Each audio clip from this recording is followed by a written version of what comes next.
नमस्कार साथियों, स्वागत है आपका ऑनलाइन स्टडी ग्रुप में। उत्तर प्रदेश लोक सेवा आयोग द्वारा पूर्व में आयोजित विभिन्न परीक्षाओं में भारतीय संविधान एवं राज्य व्यवस्था से संबंधित जो प्रश्न पूछे गए हैं, उन प्रश्नों को विस्तृत व्याख्या के साथ कंप्लीट कराया जा रहा है। इस क्रम में आज का सबसे पहला टॉपिक है राज्य विधानमंडल अर्थात स्टेट लेजिस्लेचर। प्रश्नों की श्रृंखला को प्रारंभ करने से पहले संक्षिप्त में इस बात को आप समझ लें कि जो राज्य विधानमंडल के गठन का प्रावधान है, ये भारतीय संविधान के अनुच्छेद 168 में व्यवस्थित है। यानी अनुच्छेद 168 कहता है कि राज्य के विधानमंडल का गठन किस प्रकार से होगा, और इसी अनुच्छेद 168 के सब क्लॉज 1 में कहा गया कि प्रत्येक राज्य के लिए एक विधानमंडल होगा, जो कि राज्यपाल तथा जिस राज्य में एक सदन की व्यवस्था है वहां पर विधानसभा के साथ मिलकर, और जिस राज्य में दो सदन की व्यवस्था है वहां पर राज्यपाल, विधानसभा और विधान परिषद ये मिलकर विधानमंडल का गठन करेंगे। क्लियर है? तो ये बात स्पष्ट हो गई, और ये किस अनुच्छेद में उल्लेखित है? अनुच्छेद 168। क्लियर है? चलिए अब प्रारंभ करते हैं प्रश्नों की श्रृंखला को। आज का सबसे पहला प्रश्न है कि यदि ऐसी परिस्थिति हो जब किसी राज्य के विधानसभा अध्यक्ष को अपनी सीट रिक्त करनी हो, तो वो अपना त्यागपत्र अपने हस्तलेख से में हस्ताक्षर करके निम्नलिखित में से किसको सौंपेंगे? अगर मैं इस प्रश्न को और सिंप्लीफाई कर दूं तो इसमें पूछा जा रहा है कि अगर किसी विधानसभा अध्यक्ष को त्यागपत्र देना होगा तो वो किसको सौंपेंगे? तो याद रखिएगा, राज्य की विधानसभा के उपाध्यक्ष को। क्लियर? तो यहाँ पर आपका सी विकल्प से हो जाएगा। तो स्पष्ट ध्यान में रखेंगे कि विधानसभा अध्यक्ष विधानसभा उपाध्यक्ष को संबोधित करते हुए अपना त्यागपत्र देंगे। क्लियर? तो यहाँ पर सी विकल्प आपका आंसर हो जाएगा। अब यहाँ पर एक बात और ध्यान रखिएगा, अगर ये प्रश्न पूछ लिया जाए कि भारतीय संविधान के किस अनुच्छेद में विधानसभा अध्यक्ष और विधानसभा उपाध्यक्ष चुनने की व्यवस्था है, तो याद रखिएगा अनुच्छेद 178। अनुच्छेद 178 कहता है कि राज्य की विधानसभा अपने दो सदस्यों को, एक को विधानसभा अध्यक्ष और दूसरे को विधानसभा उपाध्यक्ष चुनेगी। क्लियर है? वहीं अगर बात कर लें अनुच्छेद 179 की यानी 179 की, तो अनुच्छेद 179 कहता है कि विधानसभा के अध्यक्ष और उपाध्यक्ष पद से रिक्त होना, पद त्याग करना, पद से हटाना, ये सभी प्रावधान इस अनुच्छेद 179 में उल्लेखित किए गए। क्लियर? ये दोनों अनुच्छेद आपको ध्यान में रखने हैं। अगर हम बात कर ले सामान्य रूप से, तो विधानसभा के कार्यकाल तक अध्यक्ष का पद होता है, और हमारे संविधान में 3 विधियां हैं जिसके माध्यम से विधानसभा अध्यक्ष पद त्याग करते हैं। सबसे पहली कंडीशन है कि उनकी विधानसभा की सदस्यता समाप्त हो जाए। जो विधानसभा अध्यक्ष हैं, यदि उनकी विधानसभा की सदस्यता ही चली जाए तो उनको अपने पद से त्याग करना होगा। दूसरी कंडीशन, या तो विधानसभा अध्यक्ष उपाध्यक्ष को अपना लिखित त्यागपत्र दे दे, और तीसरी कंडीशन कि यदि विधानसभा के तत्कालीन सदस्यों का बहुमत से पारित संकल्प हो तो इसके माध्यम से भी विधानसभा अध्यक्ष को पद से हटाया जाता है। लेकिन इसमें कंडीशन है कि इस प्रकार के प्रस्ताव की सूचना विधानसभा अध्यक्ष को 14 दिन पूर्व होनी चाहिए। क्लियर है? तो ये 3 कंडीशन है जिसके माध्यम से विधानसभा अध्यक्ष का पद त्याग हो सकता है। क्लियर? इस पूरी बात को आप ध्यान में रखेंगे। अगले प्रश्न पे चलते हैं। अगला प्रश्न आपसे पूछा जा रहा है कि विधान परिषद के कुल सदस्यों की संख्या के कितने सदस्य राज्य विधानसभा द्वारा चुने जाते हैं? तो यहां पर आपका सही जवाब होगा विकल्प डी, 1/3 सदस्य। यानी जो 1/3 सदस्य होते हैं विधान परिषद के, वो राज्य की विधानसभा के द्वारा चुने जाते हैं। क्लियर? तो ये बात स्पष्ट तौर पर आपको ध्यान में रखना होगा। तो डी विकल्प आपका आंसर हो जाएगा। देखिए, विधानसभा से रिलेटेड प्रश्न आपकी परीक्षा में कई बार पूछे गए, तो इस चर्चा को डिटेल में रखते हैं। सबसे पहले चर्चा प्रारंभ करते हैं अनुच्छेद 169 से। ये जो अनुच्छेद 169 है, ये विधान परिषद के उत्साधन और सृजन की व्यवस्था करता है, और अनुच्छेद 169 का सब क्लॉज 1 कहता है कि संसद विधि द्वारा विधान परिषद वाले राज्यों में इसका उत्साधन, या जहां विधान परिषद नहीं है वहां पर विधान परिषद की सृजन कर सकती है, यदि उस राज्य की विधानसभा इस आशय का संकल्प कुल सदस्य संख्या के बहुमत द्वारा और उपस्थित तथा मत देने वाली संख्या के 2/3 बहुमत से पारित कर दे। अगर मैं इसको और सिंप्लीफाई करके कहूं तो संसद विधि द्वारा विधान परिषद का जिस राज्य में गठन हो चुका है वहां से उसका उत्साधन कर सकती है, और जिस राज्य में विधान परिषद नहीं है वहां पर विधान परिषद का सृजन कर सकती है, यदि उस राज्य की विधानसभा 2/3 मेजॉरिटी से इस संकल्प को पारित कर दे। स्पष्ट हो गया? अब यहां पर एक बात और याद रखिए, अगर इस मूल प्रश्न की बात कर लें जिसमें पूछा जा रहा है कि विधान परिषद के कुल सदस्य संख्या का कितने सदस्य राज्य की विधानसभा द्वारा चुने जाते हैं, तो याद रखिएगा ये जो प्रश्न है ये विधान परिषद की संरचना से संबंधित है। क्लियर है? अभी आपने अनुच्छेद 169 में देखा विधान परिषद के उत्साधन या सृजन की बात, लेकिन अगर हम बात करें विधान परिषद की संरचना की, तब आपको ध्यान में रखना होगा अनुच्छेद 171। अनुच्छेद 171 विधान परिषद की संरचना से संबंधित है, और अनुच्छेद 171 के सब क्लॉज 1 में कहा गया कि विधान परिषद के सदस्यों की कुल संख्या उस राज्य के विधानसभा के कुल संख्या के 1/3 से अधिक नहीं होगी, और कम से कम 40 से कम नहीं होगी। क्लियर? यानी कहने का मतलब है कि जो विधान परिषद होगी उनकी कुल सदस्य संख्या उस राज्य की विधानसभा के कुल सदस्य संख्या का 1/3 से अधिक नहीं होगी और किसी दशा में 40 से कम नहीं होगी। क्लियर है? ये किसमें? अनुच्छेद 171 के सब क्लॉज 1 में। और अगर हम ये बात कर लें कि विधान परिषद के सदस्यों की कुल संख्या कहां-कहां से आती है, तो सबसे पहले बात कर लेते हैं विधानसभा के सदस्यों द्वारा। तो याद रखिएगा 1/3 सदस्य जो हैं ये राज्य की विधानसभा द्वारा चुने जाते हैं। और यहीं पर एक बात और याद रखिएगा कि 1/3 सदस्य ही स्थानीय निकाय से चुने जाते हैं, यानी उस राज्य की नगरपालिका, जिला बोर्डों और स्थानीय प्रतिनिधियों के द्वारा जो निर्वाचक मंडल होता है उससे निर्वाचित सदस्य होते हैं 1/3। क्लियर है? तो यहाँ पर याद रखिएगा 1/3 सदस्य राज्य की विधानसभा द्वारा और 1/3 सदस्य ही स्थानीय निकाय द्वारा आते हैं। क्लियर है? एक बात और याद रखिएगा कि 1/12 जो सदस्य होते हैं, याद रखिएगा ये सदस्य राज्य के विश्वविद्यालय से जो 3 वर्ष पूर्व स्नातक हो चुके हैं उनका जो निर्वाचक मंडल है वहां से निर्वाचित होते हैं। यानी 1/12 सदस्य राज्य के किसी विश्वविद्यालय में कम से कम 3 वर्ष पूर्व स्नातक रह चुके निर्वाचक मंडलों के द्वारा निर्वाचित होते हैं। और 1/12 ही सदस्य जो हैं ये माध्यमिक शिक्षक संघ से आते हैं। क्लियर? तो 1/12 सदस्य स्नातक स्तर से और 1/12 सदस्य ये कहां से? माध्यमिक शिक्षक संघ से आते हैं। क्लियर? और जो शेष संख्या बच रही है 1/6 सदस्यों की, ये राज्यपाल द्वारा नाम निर्देशित होकर विधान परिषद में आते हैं। क्लियर? ये पूरी स्थिति स्पष्ट हो गई। अगर इस बात को आप ध्यान में रखते हैं तो इस तरह के किसी भी प्रश्न का आप आंसर बहुत आसानी से कर लेंगे। याद रखिएगा 1/3 ये सदस्य विधानसभा और स्थानीय निकाय से और 1/12 सदस्य ये स्नातक और माध्यमिक शिक्षक संघ से। क्लियर? और 1/6 सदस्य कहां से? राज्यपाल द्वारा मनोनीत। क्लियर? अब अगले प्रश्न पे चलते हैं। देखिए यहां पर राज्यपाल द्वारा मनोनीत सदस्यों की संख्या 1/6 दी गई है। क्लियर? अगला प्रश्न देखिए। अगले प्रश्न में आपसे पूछा जा रहा है कि राज्य विधानमंडल की बैठक आयोजित करने के लिए कोरम यानी गणपूर्ति क्या है? तो देखिए जब राज्य की विधानमंडल की बैठक आयोजित होनी होती है तो न्यूनतम सदस्यों की संख्या जो निर्धारित की गई है उसी को कोरम या गणपूर्ति कहा जाता है। अब ये न्यूनतम सदस्य संख्या क्या है? तो याद रखिएगा 10 सदस्य या कुल सदस्य संख्या का 10वां हिस्सा जो अधिक हो उसी को मिलाकर गणपूर्ति निर्धारित की गई। क्लियर? तो यहां पर आपका डी विकल्प आंसर हो जाएगा। स्पष्ट इस बात को ध्यान में रखेंगे। तो ये बात तो स्पष्ट हो गई कि जो राज्य की विधानमंडल की बैठक है ये आयोजित करने के लिए जो कोरम की आवश्यकता है या गणपूर्ति की आवश्यकता है या तो 10 सदस्य या कुल सदस्य संख्या का 10वां हिस्सा जो अधिक हो वो मान्य होगा। क्लियर? तो यहां पर याद रखेंगे 1/10वां हिस्सा कुल सदस्य संख्या का उपस्थित होना चाहिए तभी कोरम पूरा होगा और राज्य की विधानमंडल की बैठक आयोजित हो पाएगी। यदि बैठक के दौरान कोरम नहीं पूरा है तो पीठासीन अधिकारी का कर्तव्य होगा कि वो सदन को या तो स्थगित कर दें या तो कोरम पूरा होने तक सदन को स्थगित रखें। क्लियर?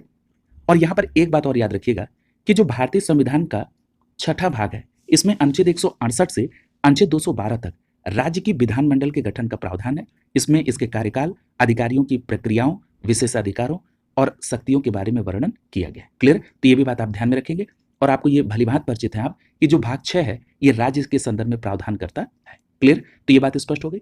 और जो इसका अध्याय 3 है ये राज्य के विधानमंडल का प्रावधान करता है, यानी 6ठे भाग का अध्याय 3 ये राज्य की विधानमंडल का प्रावधान करता है जिसमें अनुच्छेद 168 से अनुच्छेद 212 तक राज्य की विधानमंडल के संदर्भ में प्रावधान किया गया है। क्लियर?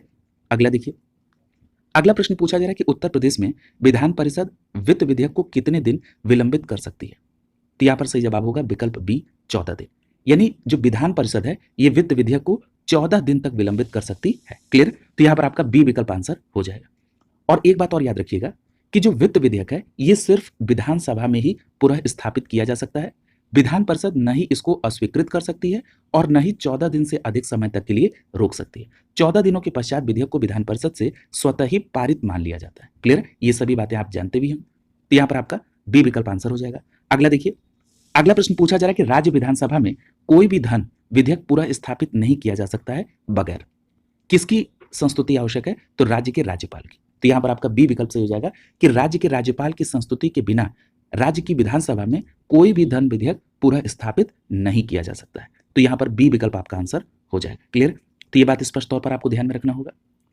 ये तो आपने देख लिया कि अगर आपको कोई धन विधेयक विधानसभा में लाना है तो राज्यपाल की संस्तुति आवश्यक है। ये केवल एक मंत्री द्वारा ही प्रस्तुत किया जा सकता है। विधानसभा से पारित होने के बाद धन विधेयक विधान परिषद में भेजा जाता है और वह केवल इस पर सिफारिश कर सकती है, अस्वीकार या संशोधन नहीं कर सकती है। कौन? विधान परिषद।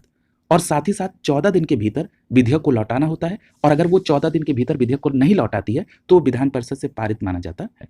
और वर्तमान में अगर हम द्विसदनीय विधायिका की बात करें तो 6 राज्यों में द्विसदनीय विधायिका है। क्लियर? तो ये सभी बातें आपको ध्यान में रखनी है। और वो 6 राज्य कौन-कौन से हैं जहाँ पर विधान परिषद है? अगर हम उनकी भी चर्चा कर लें यहाँ पर, तो वो उत्तर प्रदेश है, बिहार है, महाराष्ट्र है, कर्नाटक है, आंध्र प्रदेश है और तेलंगाना है। क्लियर? तो ये सभी बातें आपको ध्यान में रखनी है। अगला प्रश्न देखिए। अगले प्रश्न में पूछा जा रहा है कि निम्नलिखित में से किस राज्य में द्विसदनात्मक विधायिका नहीं है? देखिए, उसी से संबंधित प्रश्न है जो अभी पिछले एक्सप्लेनेशन में आपने देखा है। तो अगर हम बात करें द्विसदनात्मक विधायिका की, तो आपने उत्तर प्रदेश का नाम अभी देखा, बिहार भी उसमें शामिल है। यहाँ पर देखिए मध्य प्रदेश में द्विसदनात्मक विधायिका नहीं है। क्लियर? तो यहाँ पर बी विकल्प से हो जाएगा। कर्नाटक में भी है, आंध्र प्रदेश में भी है और तेलंगाना और इसके अलावा महाराष्ट्र में भी। क्लियर? तो ये सभी बातें आप ध्यान रखेंगे। तो बी विकल्प आपका आंसर हो जाएगा मध्य प्रदेश में। देखिए ये प्रश्न कितना इंपॉर्टेंट है, कई बार ये प्रश्न रिपीट हुआ है। मध्य प्रदेश में द्विसदनी विधायिका नहीं है। क्लियर? तो ये स्पष्ट हो गया। एक बात और याद रखिएगा कि जम्मू कश्मीर के केंद्र शासित गठन होने के बाद अब 6 राज्य ऐसे हैं जहां पर विधान परिषद अस्तित्व में है। इसमें उत्तर प्रदेश को याद रखेंगे, बिहार, महाराष्ट्र, कर्नाटक, आंध्र प्रदेश और तेलंगाना। क्लियर? ये स्पष्ट नाम आपको ध्यान में रखना है। अगला प्रश्न देखिए, पूछा जा रहा है कि निम्न में से किसको भंग नहीं किया जा सकता है परंतु समाप्त किया जा सकता है? तो वो कौन है? याद रखेंगे, वो है राज्य की विधान परिषद। डी विकल्प से हो जाएगा। ये जो राज्य की विधान परिषद है, इसको आप भंग नहीं कर सकते, लेकिन इसको समाप्त कर। यहां पर एक बात जरूर याद रखिएगा कि मैंने अभी आपसे कहा था कि जो विधान परिषद है इसको भंग नहीं किया जा सकता है, लेकिन इसको समाप्त किया जा सकता है। लेकिन यहाँ पर राज्यसभा के अगर संदर्भ में तुलनात्मक देखें तो न तो इसको समाप्त किया जा सकता है और न ही इसको भंग किया जा सकता है। क्लियर? तो ये दोनों बातें आप ध्यान में रखेंगे। और विधान परिषद के समाप्त होने की जो बात है, ये मैंने आपसे बताया था कि अनुच्छेद 169 में विधान परिषद के उत्साधन की व्यवस्था है और सृजन की भी। और मैंने आपसे कहा था कि संसद विधि द्वारा विधान परिषद वाले राज्यों में से विधान परिषद को समाप्त कर सकती है और जहां पर विधान परिषद नहीं है वहां पर विधान परिषद का सृजन कर सकती है यदि उस राज्य की विधानसभा के द्वारा इस तरह के संकल्प को 2/3 मेजॉरिटी से पारित करके भेजा जाए। क्लियर? ये किसमें? अनुच्छेद 169 के सब क्लॉज 1 में। क्लियर? अगला देखिए, अगला प्रश्न आपसे पूछा जा रहा है कि किसी राज्य में विधान परिषद की स्थापना और समाप्ति का प्रावधान किस अनुच्छेद में है? ये तो कई बार हो गया। यहाँ पर आपका बी विकल्प से हो जाएगा अनुच्छेद 169 में। तो यहाँ पर बी विकल्प आपका आंसर हो जाएगा। क्लियर? तो ये बात स्पष्ट याद रखिएगा। अब देखिए इसके एक्सप्लेनेशन वाले पार्ट में अनुच्छेद 168 और अनुच्छेद 169 की बात की गई है। मैंने चर्चा का प्रारंभ ही अनुच्छेद 168 से किया था। अनुच्छेद 168 जो है ये राज्य की विधानमंडल के गठन का प्रावधान करता है। ये जो राज्य के विधानमंडल का प्रावधान है, ये राज्यपाल विधानसभा के द्वारा मिलकर बनता है जिस राज्य में एक सदनी व्यवस्था है, और जहां पर द्विसदनी व्यवस्था है वहां पर राज्यपाल, विधानसभा और विधान परिषद तीनों मिलकर विधानमंडल का गठन करते हैं। क्लियर? तो ये बात स्पष्ट याद रखेंगे। और अनुच्छेद 169 की बात करें तो अनुच्छेद 169 विधान परिषद के उत्साधन और सृजन की बात करता है, यानी उसकी स्थापना और समाप्ति का प्रावधान करता है। और मैंने आपको बताया था कि अगर विधान परिषद की संरचना पूछ दी जाए तब आपका जवाब होगा अनुच्छेद 171। क्लियर? तो ये बात ध्यान में रखेंगे। अगला देखिए, अगले प्रश्न में आपसे पूछा जा रहा है कि भारत के निम्नलिखित में से किस राज्य में दिसंबर 2014 तक विधान परिषद नहीं है, यद्यपि संविधान के 7वें संशोधन अधिनियम 1956 में उसके लिए प्रावधान है? तो यहां पर आपका सही जवाब क्या होगा? विकल्प डी, मध्य प्रदेश। क्लियर? तो याद रखिएगा, इसी प्रश्न को बस केवल घुमा के पूछा गया कि किस राज्य में विधान परिषद नहीं है, तो आपका जवाब क्या होगा? मध्य प्रदेश। क्लियर? तो डी विकल्प आपका आंसर हो जाएगा। और आपको पता है कि विधान परिषद का प्रावधान अनुच्छेद 169 में किया गया है। क्लियर? और ये कौन करेगा? संसद करेगी विधि बनाकर, लेकिन उसके या तो उत्साधन या तो उसके सृजन का जो संकल्प है उस राज्य की विधानसभा के द्वारा कम से कम 2/3 मेजॉरिटी से पारित करके भेजना होगा। क्लियर? और अभी चर्चा हो भी चुकी है कि जिन राज्यों में विधान परिषद है वहां पर उत्तर प्रदेश है और बिहार, महाराष्ट्र में, तेलंगाना में, आंध्र प्रदेश और कर्नाटक। क्लियर? ये 6 ऐसे राज्य हैं। क्लियर? तो ये बात बिल्कुल स्पष्ट आपको ध्यान में रखनी होगी। अगला देखिए, अगला जो प्रश्न है पूछा जा रहा है कि भारतीय संविधान के अनुच्छेद 170 के अनुसार किसी राज्य की विधानसभा के सदस्यों की न्यूनतम और अधिकतम संख्या क्रमशः क्या होगी? अब देखिए इस प्रश्न में आपसे अनुच्छेद 170 के बारे में पूछा जा रहा है। सबसे पहली बात तो ये समझ लीजिए कि अनुच्छेद 170 है क्या। तो जो अनुच्छेद 170 है ये विधानसभाओं की संरचना के संदर्भ में। क्लियर? सबसे पहले अभी मैं इसको डिटेल में आपसे डिस्कस करूंगा, लेकिन मैं अगर आपको एक सिनेरियो क्रिएट कर दूं, एक क्रम क्रिएट कर दूं, तो आप उसको बहुत आसानी से कोरिलेट करेंगे। अनुच्छेद 168 में आपने पढ़ा कि राज्य के विधानमंडल का गठन, अनुच्छेद 169 में आपने पढ़ा कि विधान परिषद का उत्साधन यानी उसको समाप्त करना व सृजन की व्यवस्था है। अनुच्छेद 170 में भी हमने आपको बताया कि विधानसभा की संरचना की बात है, और अनुच्छेद 171 में मैंने आपको बताया कि विधान परिषद की संरचना की व्यवस्था की गई है। क्लियर हो गया? अब चलिए पहले इस प्रश्न का आंसर कर लीजिए। ये जो अनुच्छेद 170 है जिसमें विधानसभाओं की संरचना की बात की गई है, इसमें जो न्यूनतम संख्या निर्धारित है वो कितनी है? तो याद रखेंगे न्यूनतम संख्या जो निर्धारित की गई है वो न्यूनतम संख्या 60 है और अधिकतम संख्या 500 है। क्लियर है? तो यहाँ पर आपका डी विकल्प सही जाएगा कि जो न्यूनतम संख्या है वो 60 है और अधिकतम संख्या कितनी है? 500 है। तो डी विकल्प आपका आंसर हो जाएगा। ये प्रश्न कई बार पूछा जा चुका है।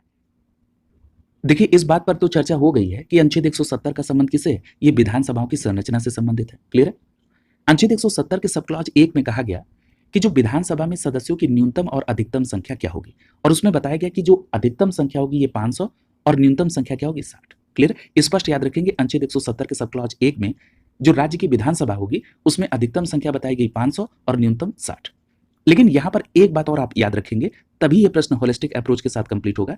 इसमें 4 राज्य जो हैं ये अपवाद की कैटेगरी में, और वो किस प्रकार से अपवाद हैं? वहां पर जो सदस्यों की संख्या है वो इस न्यूनतम सदस्य संख्या से भी कम है, यानी 60 सदस्य जो विधानसभा के लिए न्यूनतम निर्धारित है उससे भी कम सदस्यों से मिलकर उन राज्यों की विधानसभा बनी है।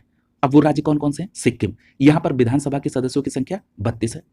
इसी में गोवा और मिजोरम, यहां पर विधानसभा के जो सदस्यों की संख्या वो 40 है, और पुडुचेरी में जो विधानसभा के सदस्यों की संख्या वो है कितनी? 33। क्लियर? जो अपवाद स्वरूप है। क्लियर? तो ये भी बात आप ध्यान में रखिएगा। अगला प्रश्न देखिए।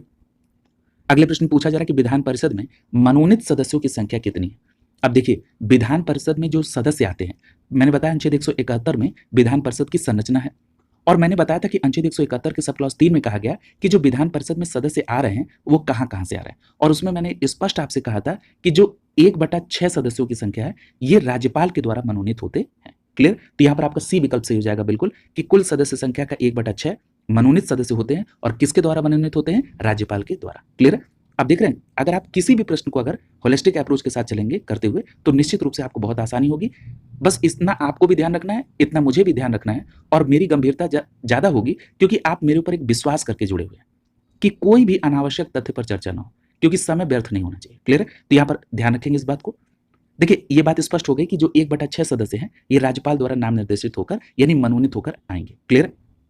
मैंने आपको पूर्व में भी बताया था कि ये सदस्य कहां से आ रहे हैं, एक बार रिकॉल कर लीजिए।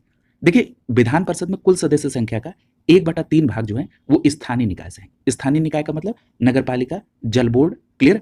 इसके अलावा स्थानीय प्राधिकार, इनके माध्यम से जो सदस्य आएंगे वो 1/3 भाग होगा उनका। अब देखिए 1/3 भाग और आपने पढ़ा था वो कहां से? तो वो आपने पढ़ा था विधानसभा के सदस्यों द्वारा, जो निर्वाचक मंडल होगा उनके द्वारा मनोनीत। क्लियर? तो ये भी देख लीजिए यहाँ पर 1/3 भाग, यानी आपने देख लिया कि 1/3 भाग स्थानीय निकाय द्वारा, और आपने ये भी देख लिया कि 1/3 भाग जो है ये राज्य की विधानसभा के सदस्यों के द्वारा जो उसमें निर्वाचित होकर, उनके द्वारा जो निर्वाचित होकर विधान परिषद में आएंगे। क्लियर? तो 1/3 की तो बात हो गई। अब हम लोग बात कर लेते हैं 1/12 भाग की। देखिए जो 1/12 भाग होगा ये स्नातकों से मिलकर जो निर्वाचक मंडल बने हैं उनके द्वारा निर्वाचित होकर आएंगे। क्लियर? और 1/12 भाग ही किसके द्वारा? ये मिलकर आएंगे माध्यमिक शिक्षक संघ से। क्लियर? जो कम से कम 3 वर्षों से पढ़ा रहा है। क्लियर? तो ये बात आपको ध्यान में रखना है, और ये 3 वर्ष पूर्व जो स्नातक में एनरोल्ड है वो भी यहाँ पर निर्वाचक मंडल में रहेंगे। तो स्पष्ट कर दें, अगर इस पूरी बात को समराइज कर दें तो याद रखेंगे 1/3 सदस्य स्थानीय निकाय से, 1/3 सदस्य उस राज्य की विधानसभा के सदस्यों के द्वारा, 1/12 सदस्य की बात करें तो ये स्नातक स्तर पर, और 1/12 जो है ये माध्यमिक शिक्षक संघ से। क्लियर? और जो मूल प्रश्न में आपसे पूछा गया था कि कितने मनोनीत होकर, तो 1/6 सदस्य जो है राज्यपाल के द्वारा मनोनीत होंगे, और ये जो सदस्य होंगे ये साहित्य, विज्ञान, कला, सहकारी आंदोलन और समाज सेवा के संदर्भ में विशिष्ट अनुभव वाले लोग होंगे। ये याद रखिएगा कि किस किस क्षेत्र से। तो याद रखिएगा, मैं फिर से रिपीट कर रहा हूं, ये भी बहुत इंपॉर्टेंट है, साहित्य, विज्ञान, कला, सहकारी आंदोलन और समाज सेवा के क्षेत्र से। क्लियर? अगला प्रश्न देखिए। अगला प्रश्न पूछा जा रहा है कि उत्तर प्रदेश विधान परिषद की संपूर्ण सदस्य संख्या कितनी है? देखिए अगर हम विधान परिषद की सदस्य संख्या की बात कर लें तो स्पष्ट तौर पर आप सभी को यह बात पता है कि 100 सदस्य हैं विधान परिषद में, और ये ऑप्शन में नहीं, तो इसलिए प्रश्न डिस्प्यूटेड हो जाएगा। याद रखिएगा कि 2000 के बाद जब उत्तराखंड उत्तर प्रदेश से अलग हुआ तब यहां पर विधान परिषद की सदस्य संख्या 100 हो गई। उसके पहले 108 थी, और ये प्रश्न उसके पहले यहाँ पर लेकिन 2013 के प्रीलिम्स में पूछा गया हालांकि। तो याद रखेंगे स्पष्ट तौर पर कि 2000 के पहले उत्तर प्रदेश में विधान परिषद के सदस्यों की संख्या 108 थी, और 2000 में जब उत्तराखंड अलग हुआ तो विधान परिषद की सदस्यों की संख्या 100 हो गई। क्लियर? तो ये बात स्पष्ट तौर पर आपको ध्यान में रखना होगा। अगला देखिए, अगला प्रश्न पूछा जा रहा है कि किस राज्य विधानसभा की सर्वाधिक सदस्य संख्या है? तो आपको पता है स्पष्ट तौर पर कि उत्तर प्रदेश में सर्वाधिक विधानसभा के सदस्यों की संख्या है? यहाँ पर डी विकल्प आपका आंसर हो जाएगा। याद रखिएगा, उत्तर प्रदेश में जो विधानसभा के सदस्यों की संख्या है वो है 403। क्लियर? तो स्पष्ट याद रखेंगे, डी विकल्प आपका आंसर हो जाएगा। देखिए, यहाँ पर अभी चर्चा हुई भी थी कि जो अनुच्छेद 110 का सब क्लॉज 1 है, वो कहता है कि विधानसभा में जो सदस्यों की अधिकतम संख्या होगी वो 500 और न्यूनतम संख्या कितनी होगी? 60। हालांकि आपने इसका अपवाद भी देखा था कि सिक्किम में 32, गोवा और मिजोरम में 40 और पुडुचेरी में 33 विधानसभा के सदस्यों की संख्या है जो अपवाद में। क्लियर? उत्तर प्रदेश की बात करें तो उत्तर प्रदेश में विधानसभा की सर्वाधिक सदस्यों की संख्या वो है 403। क्लियर? स्पष्ट तौर पर इस बात को आप ध्यान में रखेंगे। अगले प्रश्न की तरफ चल रहे हैं। अगले प्रश्न में आपसे पूछा जा रहा है कि विधान परिषद किसी साधारण विधेयक को निम्नलिखित में से किस अवधि तक रोक सकती है? किसी साधारण विधेयक को। तो याद रखिएगा, अगर हम अधिकतम बात की जाए कि किस अवधि तक रोक सकती है तो वह है 4 माह। क्लियर? तो यहां पर आपका बी विकल्प सही हो जाएगा। क्लियर? क्योंकि जब आप कह रहे हैं कि विधान परिषद किसी साधारण विधेयक को किस अवधि तक रोक सकती है, इसका मतलब है कि आप अधिकतम महीने की बात करें तो वह है 4 माह। क्लियर? बी विकल्प आपका आंसर हो जाएगा।